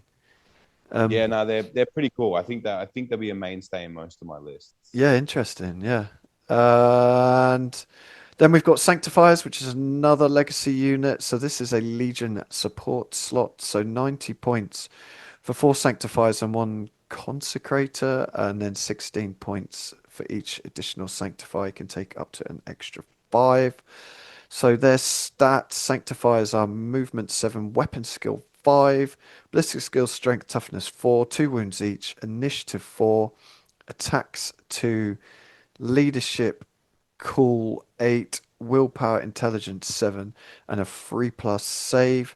And then the consecrator is exactly the same. So these are essentially, well, they look essentially weapon skill 5 veterans, basically 2 wounds each. Their special rules are Firestorm and Vanguard free. Again, another Vanguard unit. They come armed with bolters, bolt pistols, chainswords. But you can swap the bolter and bolt pistol for either 2 bolt pistols, 2 Volkite Serpentas for plus 5 points, or 2 hand flamers for plus 10 points. And then 1 in 5 may swap bolter for an obsidiate rotor cannon for plus 10 points. And 1 in 5 can swap chainsword for sergeant's weapon. So these are essentially a destroyer squad, really, aren't they? That's the They're vibes I'm pseudo getting. destroyers, right? Because fluff wise, salamanders don't use destroyers. Yeah, okay. Like I said before, it's sinful for the salamanders to run the destroyers. So what they did last edition is introduce these guys in that sort of role. They Right. came out in that terrible exemplary battles book with Demon Fulgrim, Right, okay, yeah, right? yeah. And Yeah, they yeah. were in the weirdest position like you could imagine for the salamanders who are already struggling, you know, Yeah, as a yeah, legion yeah, in yeah, that yeah. edition at the time. Now they've kind of developed into something that it's still weird, but it's really usable now. I don't hate these. Like weapon skill 5 is great. Firestorm, if you give them like double Volkite Yeah, Serpentas, like you're throwing out a lot they're of a real shots. Swiss Army knife unit. Yeah, Because not only can they do shooting, but they can do combat as well with the yeah, weapon yeah. skill 5. So they're almost like a Swiss Army knife style unit, really customizable and sandbox. Think if you were to create a hybrid like in Alien versus Predator Requiem, which is absolutely terrible. If you were to create a hybrid of like a veteran squad from Yeah, last edition and a yeah, destroyer squad, this is kind of like what you'd get. yeah, yeah. I like it. I like it. So the utility is great, and they come in a support slot as well, so they would fit Yes. perfectly into your immolation covenant, and Mm. it'd be the perfect opportunity to give them something like combat veterans, right? Yeah, yeah, yeah, Up yeah, all their stats. yeah. So the Firestorm's one, in my opinion, Firestorm's one of the best rules in the game. yes, yeah, great, yeah. It's incredible. But hello, it's another Vanguard unit, Vanguard 3. And this is it, isn't it? Although it does kind of make sense for these guys. I feel like these guys want to be punching people in the face rather than sitting back and holding an objective. But yeah, like you say, we're now on another Vanguard unit. So the Obsidiate rotor cannon, it has 2 firing modes. So slug mode is 24-inch range, 3 shots, strength 3, AP dash damage 1. It has the heavy firepower and then suppressive 1.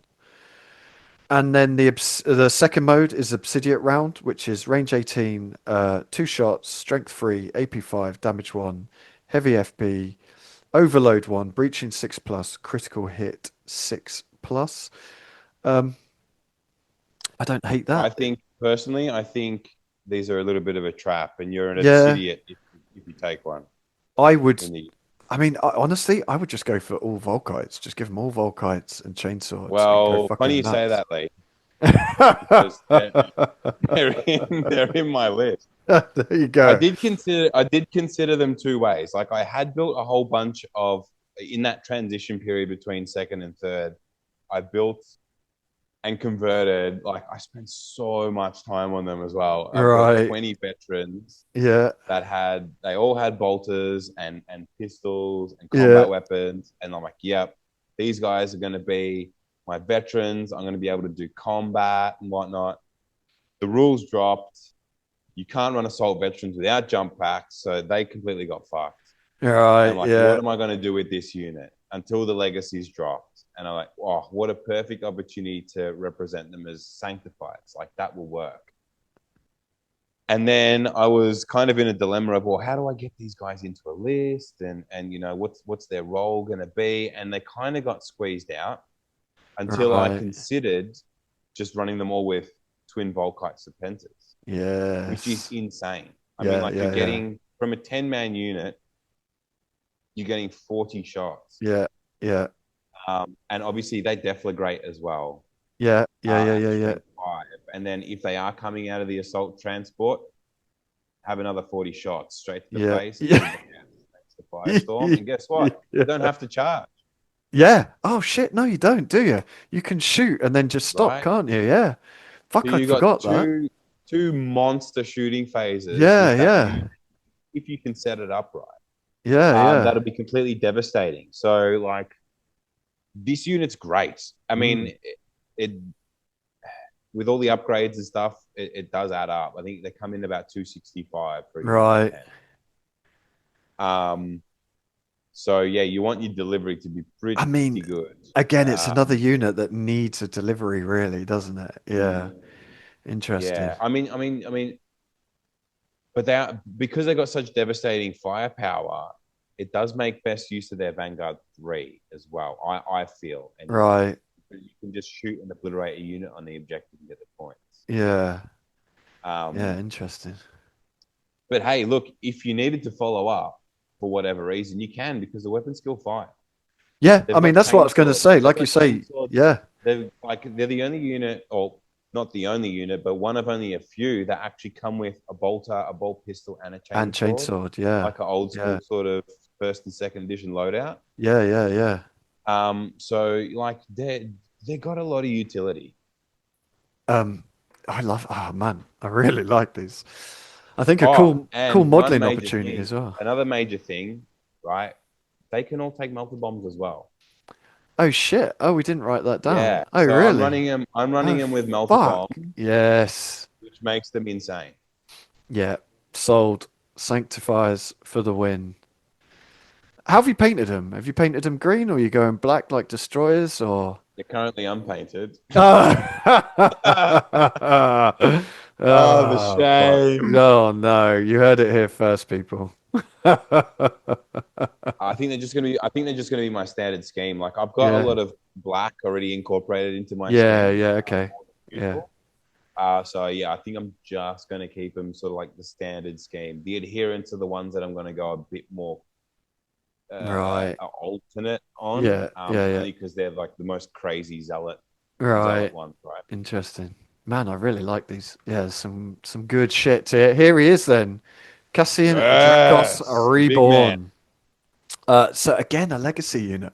Uh, he is a high command slot, 220 points. He is a unique walker.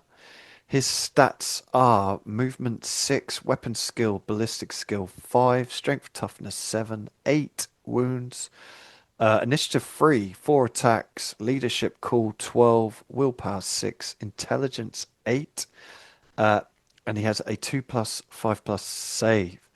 He is bulky 6, explodes on a 5+. He has the Battlesmith 1 rule, so he can fix himself, can he? Yeah, he Implacable can totally. Yeah. advance. Yeah. Draken scale armor. So flame, plasma, volkite, and uh, melter are only 1 damage. Mhm. Whispers of Istvan, so he has the Cyberthurgist trait and can use the scrap code infection right only.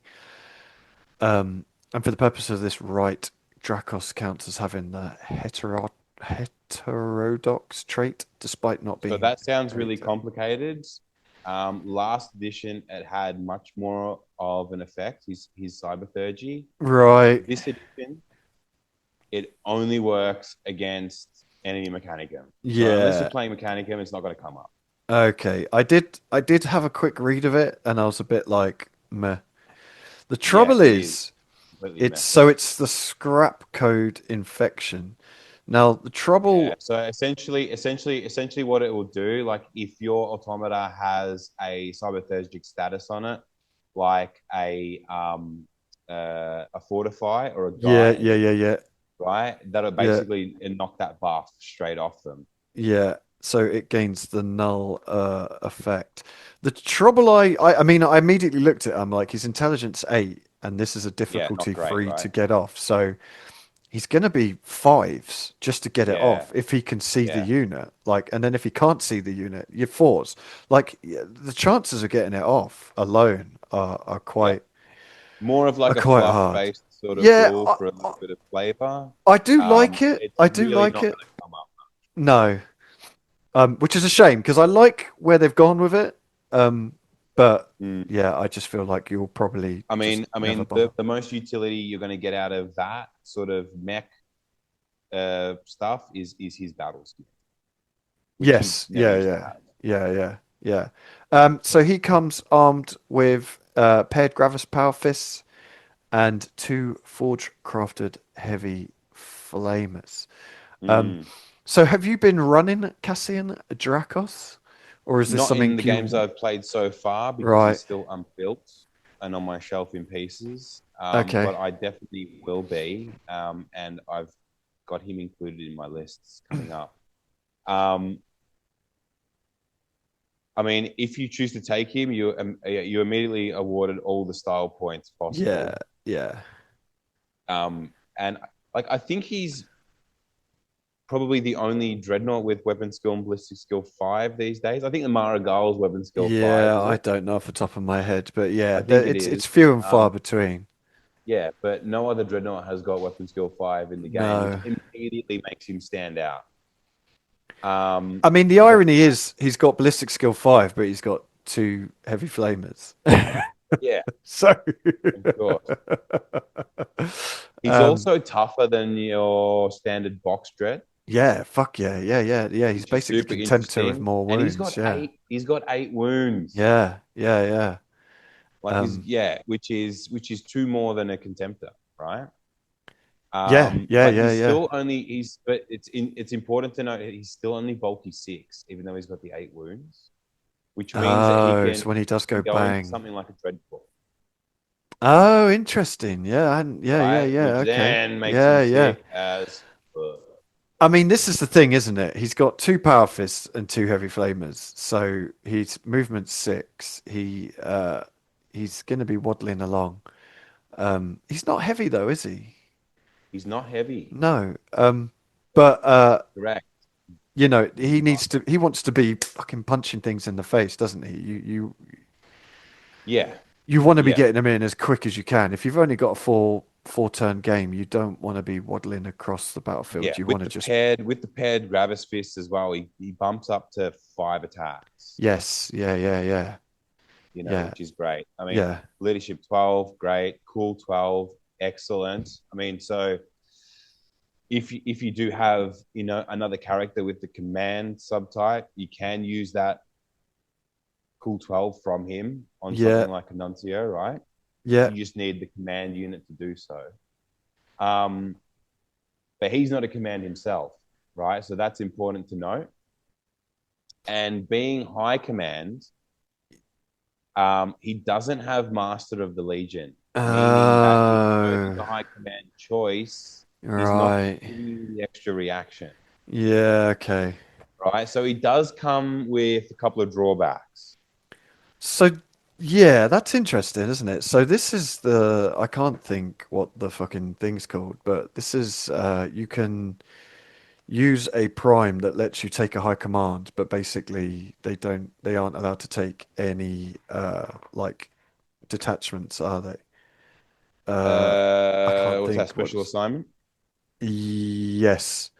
Yeah, so I would be looking at something like that if I was going to take him, to be Yeah, honest, yeah, because completely. yeah, that's quite big, isn't it? You don't want to be losing reactions, Pretty especially if you're big. I mean, playing he larger because games. he is high command as well. He's also offering up the points, like Yes, the yeah, yeah, secondaries, the victory yeah. points, if an opponent was to kill him. I mean, it's pretty hard to take him It's down, pretty survivable, and he's fixing himself, or you can put and he's him fixing near himself and a Forge introducing Lord or something. Melter and all that sort of Yeah, shit down yeah, to damage one straight away. You know what I mean? So he'll be a bit of a prick to kill. Um, just be mindful about those sorts of things. That's yeah, all I'm saying. yeah. I think he's awesome. I think he's really cool. I think you can play him in a couple of different ways as well. You don't always have to just go like whole hog balls to the wall with him either. Yeah. But you will do. Well, I've got a couple of different ideas actually. Yeah, Interesting, interesting. yeah. I think he's super cool, very flavorful as well. And yeah, for anyone who's read the Dropsite Massacre novel, he plays a really cool part. All his scenes are amazing. Nice. And yeah, after finishing that book, I was just like, yep, yep, that is the next Get model him I'm in working me. on. Nice. Yeah. I could be totally wrong, but I'm pretty sure he was pretty shit in previous editions. No, Um, oh, Lee, in first edition, he was a dick kicker. oh, was he? He was Was like, it second edition he because was shit his then? armor was for his dreadnought sarcophagus was forged by Vulcan. So in Oh, first edition, he was like interesting. front armor 14, side armor 13. He Oh, had a I thought 4 he was plus shit. invulnerable I'm save. Like talking bollocks then. he was a fucking baller in first Oh, edition. right. Oh, interesting. Okay. And then I'll in just second ed, he got his cherries taken. He got D6. He got his right. Okay. That's what it is then. That's what I'm thinking of. Because I remember seeing him and then I remember never seeing him. And now yes, hopefully we'll see him again. But I never knew if I saw him in first edition because people just fucking liked the idea of it. Um, but yeah, this is cool. Like I think he's like 220 points, absolutely fine, and just a yeah, yeah, cool, little centerpiece for your army. agree. Cool model. Um, right, then the big man himself, Vulcan, the Promethean fire, hammer of salvation. So he is obviously a warlord slot, 465 points, Paragon unique subtype. His stats are movement 7, weapon skill 7, ballistic skill 6, strength, toughness, wound 7, initiative 5, 6 attacks. He is leadership 12, cool, willpower, intelligence 10, and he has a 2 plus 4 plus save. So straight off the bat, he's pretty tough, isn't he? Uh, Yeah, he's pretty strength, tough. I toughness, don't know wound how you 7. feel about Primarchs, Lee, but I've never been super interested I haven't in run a like pri. including them in my lists. I I haven't. prefer to play without them. Yeah, I haven't run a Primarch since like the beginnings of first edition when everyone just ran a Primarch in a fucking Spartan. Yeah. Um, yeah, I ran Corax. Who else did I run? I ran someone else. But since then, I'm generally not that bothered. But I do like the idea of it, especially in bigger games. If you're doing like a 5,000 point game or something, Yes. you Then it's know, appropriate. yeah. But yeah, because I just go to like normal events, like normal events, like narrative type events. They're just not allowed to be brought usually. I know Mm. Rob has been doing events where you can bring Primarch along and then you have a Primarch fight. But yeah, Well, you tend not to I see think them. part of the problem in first and second was that they had such a mechanically they had such a stranglehold over the game. They kind of just took over. Like Yeah, unless they were fighting each other, where nothing sort of happened anyway, and this is it, unless isn't you it? had like Ferris or Horus. Yeah, Um, they would really uh, meet in the middle and just just have yeah, dominion over the game, right? yeah, And yeah, shift the yeah, whole mechanics of yeah. sort of how the game's meant to be played because they don't really play by the rules. No, And now they've dialed it back in a way that they all just seem like different flavors of vanilla. Like one's vanilla yes, bean, one's vanilla yeah. with sprinkles, one's vanilla soft serve, the other one's vanilla chocolate, right? Yeah, I agree. I agree. I still like the idea of a Primarch. I've got Perturabo in a box. I will build and paint him one day, but I've been saying that for about 4 fucking years. But I do agree, and I feel like they're even more vanilla in third edition because they all Mm, have some sort of, four troop slot rule. yes. They are all kind of reasonably similar. Some are better weapon skills, some are tougher. I do feel though that the challenge makes it a bit more interesting, especially a Primarch versus Primarch like challenge where you're actually Mm, using gambits and whatnot rather because like what happened before is like a Primarch would meet a Primarch and then you just roll dice for the rest of the game and no one, maybe by the end of turn six, like one of them has died. yeah. But by then the rest of your army's fucking dead anyways. So I do feel like the challenge kind of subphase makes Primarchs a bit more interesting, especially Primarch versus Primarch. But yeah, you just don't really see him. I don't see him. I don't, like most events don't allow him. You just don't see him. I would love to Mm, do like a big game and get all your Primarchs out. sure, yeah. But his special rules are Sire of the Salamanders. He's bulky 5. He has the Undying Fire and Eternal Warrior 3. And I think Eternal Warrior 3 is I think most Primarchs are Eternal Warrior 2. So Mm, that alone is pretty fucking good. yeah, he's a tank. Yeah. So the Undying Fire is his unique gambit. Vulcan may not gain any positive modifiers to his focus roll. If he is not removed from play by his opponent's strike, he regains D3 wounds up to his starting value, and those regained wounds do not affect combat resolution. I really like this. Like it's quite fluffy Yeah, with the whole kind of immortal thing of him. Like if you don't kill him, he's just going to keep coming back. yeah, Um, I guess the trouble is if you do this and you get back one wound, you're like, oh, for fuck's sakes. But you've lost two wounds to regain one wound. yeah. Like, uh, Like a game of snakes and ladders. yeah, but I like from a fluff point of view, I really like that. And I do feel like if you're like down to like one or two wounds, you'll be like, oh, fuck, I'm going to do this because I need to get some wounds back. Fuck, I Yeah, hope I roll, free. So I do actually really like that gambit, and I think yeah, if he's lost some wounds, like this is actually quite good, and he is a bit of a tank, toughness 7, 7 wounds, Eternal Warrior 3, pretty good. So Sire of the Salamanders, if 4 or more troop slots in the primary detachment are filled and at least one model in each unit has been upgraded with a forged crafted weapon, then all troop slots in the primary detachment are considered prime slots. He also allows all Salamander units to ignore any negative modifiers to leadership, call, willpower, intelligence tests in turn 1. So this bit here is kind of like just generic Primarch, really, isn't it? The only thing I do like about this one is you can choose what you put in the troop slot. So a lot of the Primarch ones, it's like you have to take attack squad or you have to take tack squads and breacher squads. This one, as long as the troop slots are filled, they're classed as prime slots. So I do actually like this because it gives you a bit more leniency to build the army how you want to build it. I know of a lot of the other ones, it's like I think Sanguinius is like assault squads only, which is fine. But if you don't just want to run 4 assault squads, then you're kind of fucked. But yeah, do you have any thoughts or feelings on the Vulcan?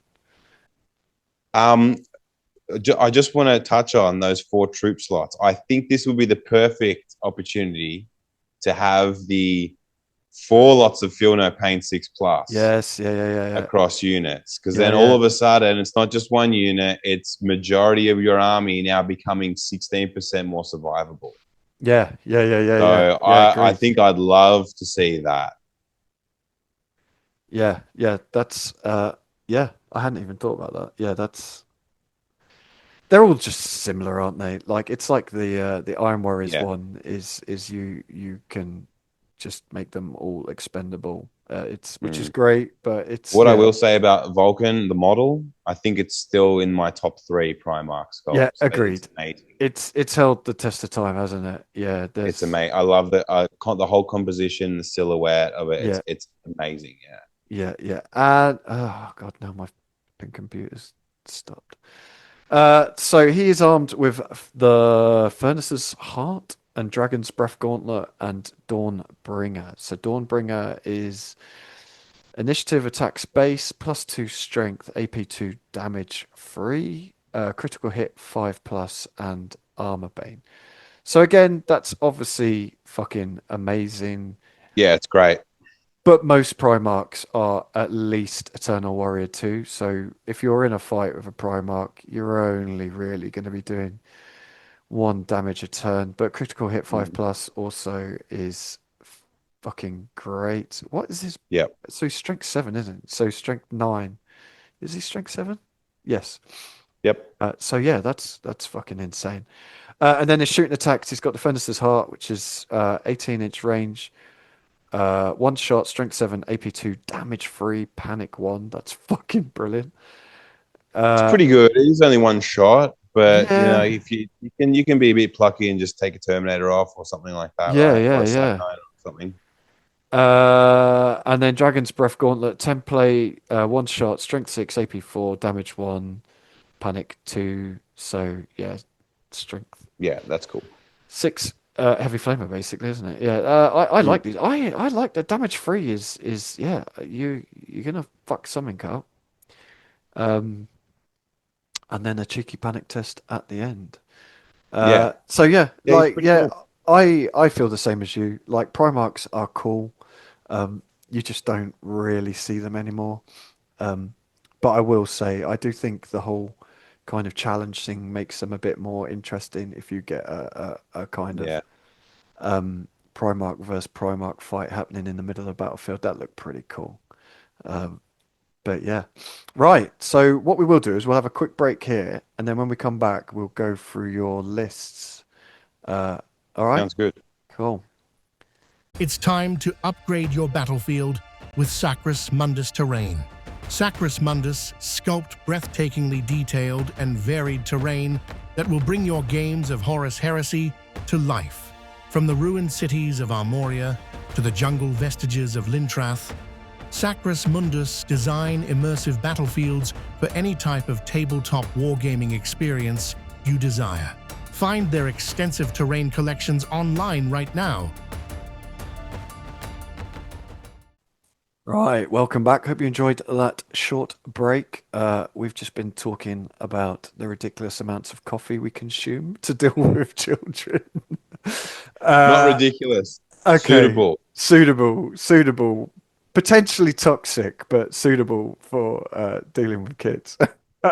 So Adam has kindly written a couple of lists for us that we're going to go through now. So the first list is a 2,000 point list. Adam, do you want to do the honors and go through this? Yes, I do. So in my Crusade detachment, I've got a Centurion with Terminator armor. He's got Thunder Hammer and Draken Scale. A Master of Signals, which I'm learning more and more. I'm never gonna leave the house without him. He's coming along to every single game. Um, Interestingly, I chucked this guy in my last few games, and I was pretty impressed with his sort of utility and output, and that's the Mortificator. Interesting. in Interesting. Terminator armor. He's just got a Volkite charger and his little cattle prod, which is actually pretty good these days. Right. The troops unit I've got in here, they're adherents. I've got the advocate with a power weapon, a forge crafted heavy flamer, like I mentioned earlier, a Nuncio Vox, and they're in the prime slot, obviously, so they're combat vets for the extra stat buffs. Yeah. They're in a drop pod Nice. to, again, make best use of that Vanguard 2 as a bit of a surprise attack. Next detachment is the Immolation Covenant. I've got 3 Laser Rapiers in one of the support slots, and they're unlocking a logistical benefit. I'm also running 2 Flamestorm Predators with heavy flamer sponsons. Yes. These tanks are so fun now. Yeah. They're just a menace. They Well, wreak absolute havoc. I would imagine they actually survive longer than one turn, so they can actually get in and do what they're meant to do.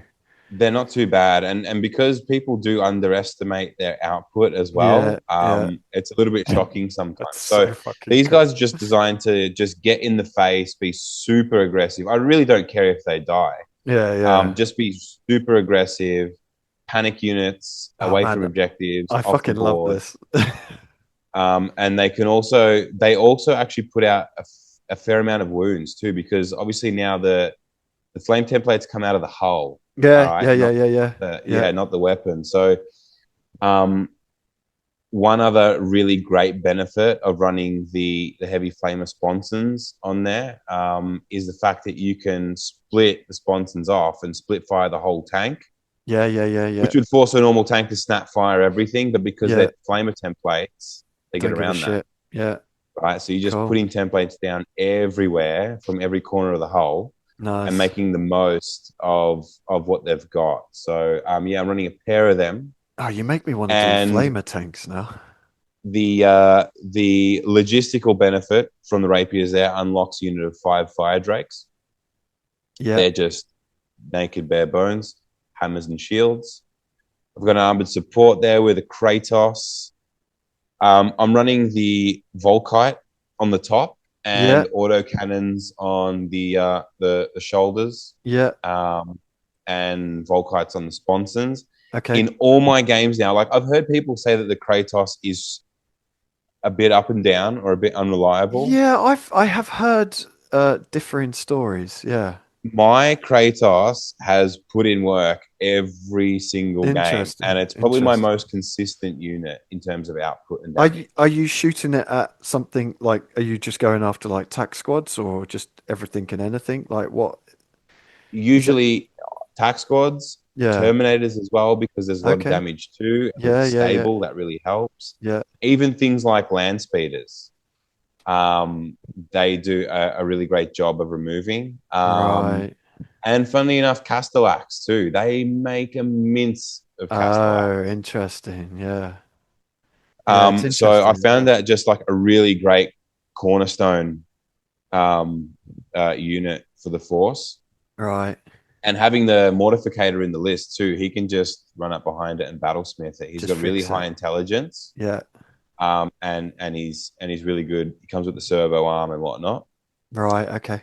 So then I've got an armored fist detachment with a Cestus assault ram, which is pretty uncommon these days. Yes, this is you don't really see it anymore. I mean, obviously the model's not very accessible. It's a pig put together as well, which doesn't help. However, the rules are pretty decent. I mean, it's one of the most highly armored flyers out there right now. So the chances of it getting intercepted and destroyed is super slim. Interesting. It's got amazing transport capacity. I think it transports the same as like something like a Storm Eagle. Right. Okay. So it's got a high transport capacity. It's got a really good range of movement as well, and it's an assault vehicle. So the fire drakes are getting around in that, right? And it can come on from turn 1, which is great. So I can really put those fire drakes where I need them to go, and try and make best use of that Vanguard 4 too, right? It's such a cool model as well. And then I just rounded out the list with a Dreadnought Talon, thanks to the Mortificator. He's got a pretty modest loadout with the Gravis Bolt Cannon and Fist with the Graviton gun in there. But you know what? As a sort of backfield unit that can score points on objectives, Yeah, yeah, yeah. he's still got damage too from his bolt cannon. He can I love apply a this. status or a I pin think from the this is grav. great. Yeah, yeah. Like he's actually been solid in majority of my games. So he's in my list. Now, obviously, the thing that stands out the most with this list is the fact that there's no line. Yeah. And people are going to call me insane and call this list Yeah. absolutely terrible because there's no line. However, like we've just sort of discussed, a lot of the Salamanders units come with Vanguard, and I think Vanguard, personally for me, is more of a challenge to play, and I get more enjoyment out of having something a little bit more challenging to play rather than just sort of like straight down the narrow. Sitting on an objective, yeah. So I enjoy that sort of thing from my games. But having the Master of Signals in the list really changes up the utility of how you can start using these units, because all of a sudden you can turn a Vanguard unit into a line 1 unit if you need to. Yeah. So it really makes those Vanguard units almost like a double-edged sword in a ways, and it kind of gets in the opponent's head of how you're going to be using it in any particular turn. Obviously, you could give like a Vanguard to the Kratos or something like that. Yeah. He's ready to blow away a unit off an objective. I mean, that's always a play too. However, 99 times out of 100, I'm changing a unit to line 1 every single turn. Yeah. So yeah, that's the list at 2,000 points. I'm having a lot of fun with it. And yeah, even though there's no line, I'm winning more games than I'm losing. So I must be doing something. Yeah, right. no, it's interesting. Yeah, I mean, you have made me want to do Flamestorm Predators now. Like, that is a thing I want to Lee, do. they're so fun. Like, so that's so fucking cool. And you don't care if they die. You know what I mean? Yeah. Just go forward and they're burn 100 shit. points each. Cheap as. Yeah, I like that a lot. No, I like this list. I like it a lot. It is very interesting to see a list with no line, especially. I feel like the current meta is just like maxing out line. There's a it's good lot to of hear. discourse around line these days. Yeah, it's good to hear that you're doing well with a lack of line. Yeah, I like it. I like it a I lot. like my So heresy on hard mode. I mean, I've yeah. played the 2 previous legions the last edition, so So then we have a 3,000 point list. Do you want to take us yeah. through? So this is in a similar sort of vein. So this is kind of where I want to get to in 6 months' time. Okay. With everything sort of fully painted. But yeah, again, very limited line. So I'm including Cassian Dracos into this list because he's the ultimate Chad. We've just been over it. And obviously it fits my theme. It's integral to my theme. So he's in there as a tool. The Master of Signals, he's in as well. This time I've swapped out the Mortificator for a Legion Champion in Terminator armor. I've got a Combi Grav and Draken Scale with Paragon of Battle. Nice. So he's a bit of a dick kicker in a challenge. Yeah. 2 squads of 10 adherents this time. They've got a Forge Crafted Heavy Flamer in each. Vexilla, Nuncio. One of them's giving a prime logistical advantage, which in this detachment is the Dreadcore Drop Pod. Nice. I've got a standard drop pod for one of my adherence units. I've got a termite for another one of my units, whether that be adherence or the sanctifiers later on in the list. Yeah. Just depends on the matchup, right? I think what's great about this edition is and like it's been around in previous editions of 40k before, like 4th and 5th and whatnot, where you don't need to put like that unit in that dedicated transport, Yes. right? Yeah. So it gives you that flexibility to really be like, oh, okay, I know what my opponent's bringing. This is what I'm going to choose to have in my transport this game, right? Yeah. Doesn't Yeah. always have to be the same every single game. So Mm.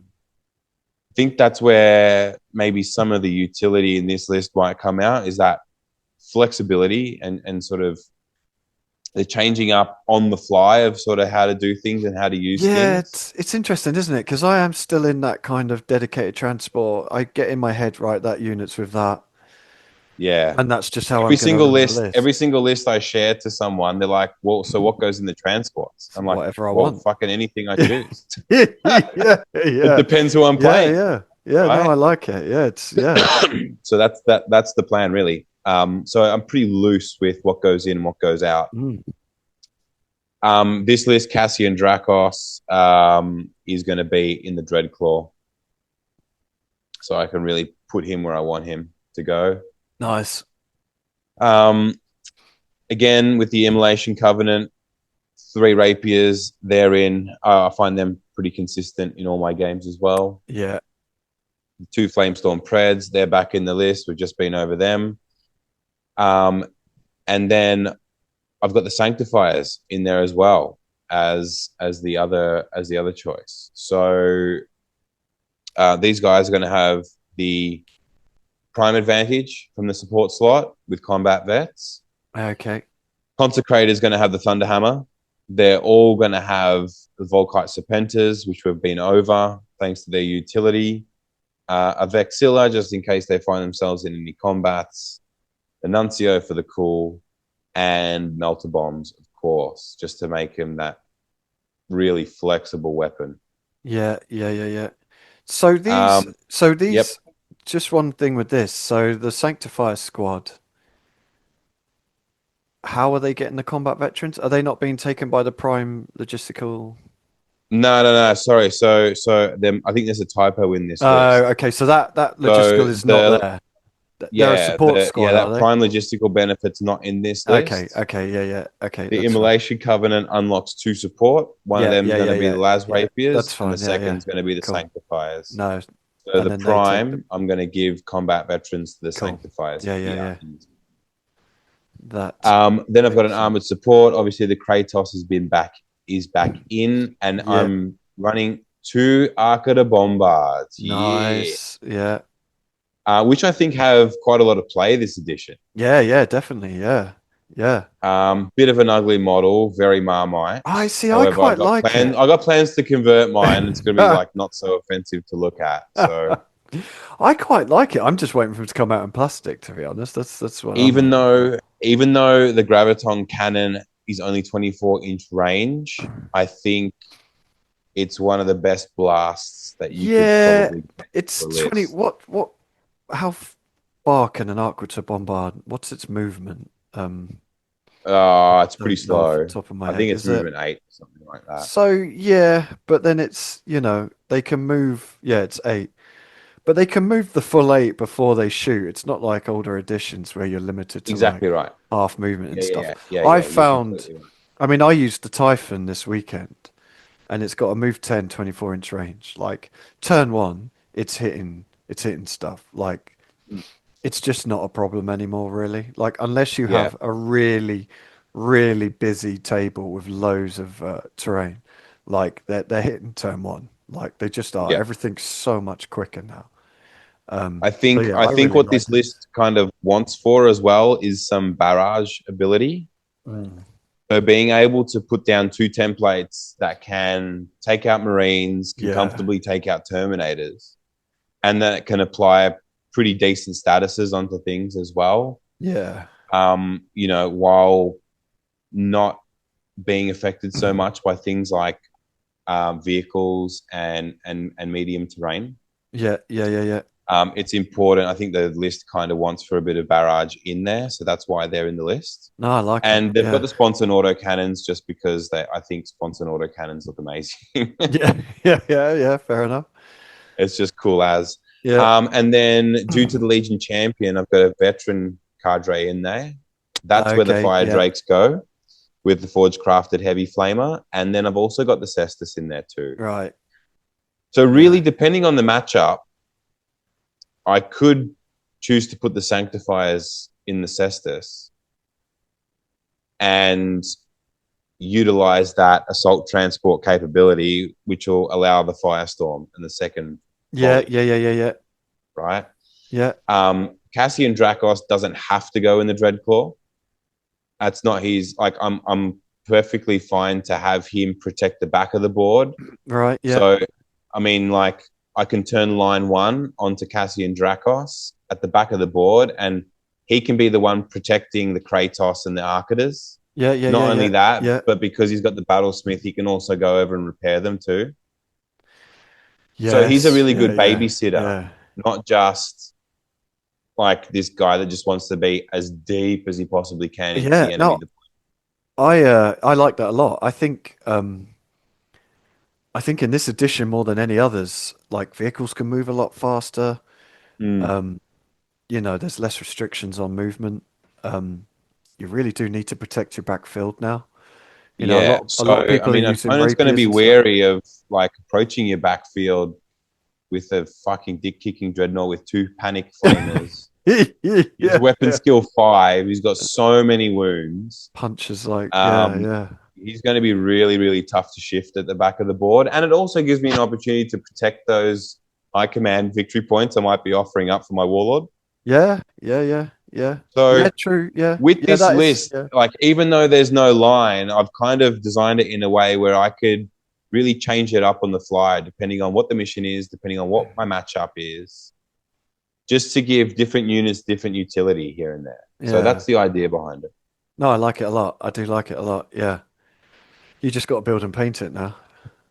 I promise I will. I'll finish it before I move on to my next army. I promise. I mean, it's interesting. Yeah, I played this last event and I only have one unit with line 1. That's all I have in my entire army. And I don't even have a Master of Signal. I just have line 1. The difference being the event that Rob just run, like line only comes into one of his missions. I think this is what we're going to find as events move forward. They're going to move away from just scoring objectives because that's fine to get the game going, but it just gets a bit boring after a while, doesn't it? Yeah. All the core rulebook missions are essentially just variations on themselves. Like you're playing the same mission. Yeah, literally, yeah. Well, thank you very much. Yeah, I like these a lot. You have definitely made me want to do some Flamer Predators. Like that is definitely something I'm going to go and Oh yeah, Predator probably like the that's coolest so tank. cool. Yeah, And flaming stuff is just sexy. So it's like peas and carrots. It's a beautiful combination. Right. Closing thoughts. Any final thoughts? Have you been enjoying playing the Salamanders? I have. I guess that's the most actually. important thing. Yeah. No, I have. I really appreciate the fact that they've got a little bit more recognition this edition. They're not just like shit kicking it down the bottom of the tier list, because they were in a pretty bad place last edition. I'm not going to lie. They were like, I was pretty close to packing it in on the whole project just because I could not find a list that would work. Yeah, that's a shame. And I was just getting super frustrated. Yeah. Now that, the units, obviously the Legion specific units offer a lot of versatility. You get a lot of versatility in a Salamanders list with just running generic units as well. They've got a large Wargear section. I really think that you can design a Salamanders list any way you want now, and it would work. Yeah. So I kind of appreciate that about the Legion these days. They're a great project to work on from a hobby perspective as well. I'll see the list out. I'll do my 3,000-4,000 points before I move on to something new. But I'm really happy with where they are at this point in time. Nice. Yeah, it's great. Yeah, it's funny because I had a little flutter a few years ago of like I'd really like, because I've always traitor, and I was like, oh, I'd really like to do a Loyalist Legion, and I looked at Salamanders, and I didn't really look at their rules. I just looked at them because I love the green. I love the green and gold. Like, I just think they look fucking great. I love some of their Legion specific units, although they're a bit dated now. But yeah, it's a Legion that I love, but I totally agree with you. I feel like they have not been given much love, either in books or like units or rules. A bit like the Iron Warriors, to be honest. Although the Iron Warriors at least have the books. Like you've got Yeah. fuck all named characters. You know, if you actually don't look at the legacy, if we hadn't looked at the legacies, it's like We'd be free. talking about It's nothing. it's Vulcan, Fire Drakes, and Pyroclast. Like that's Yeah, that's literally it. it. So Yeah. I'd like to think they've got a journal coming. I'd like to think it would be coming sooner rather than later, but who knows? But it's good to hear that they are in a good place. Obviously you're using like legacy units, but even with that legacy, like it's good to hear that they're in a good place. I wouldn't be surprised if when we get a journal, it will mostly be those legacy units put into a journal. Yeah. But yeah, like the fucking rules are great. Yeah. Like they really are really good. Hopefully we see them a bit more. Like I say, we just tend not to see many salamanders at events, or I don't. I don't know if it's just because I haven't been looking for them, but I don't remember the last time I played against them. Someone will message Yeah, me it'd be now. great to see Someone will some more message in me now, being, "I circulation. fucking played you a week ago, you prick!" Like, oh shit, yeah, sorry. But yeah, like, thank you, Adam, for coming on and discussing all things salamanders. More than Let's welcome. It's been a lot of fun. Yeah, thank you. Let us know how you're getting on if you're playing salamanders or if you're looking at starting them as your legion. Any ideas, any units you desperately want to run, any units you found to be particularly good, let us know. Once again, we do have a Patreon and we have different tiers, and our top tier is our Praetors. And this is our wall of honor for our Praetor tier members. So a massive shout out to these guys. We are halfway through sending out the hoodies as giveaways, and me and Rob are already discussing what's coming next.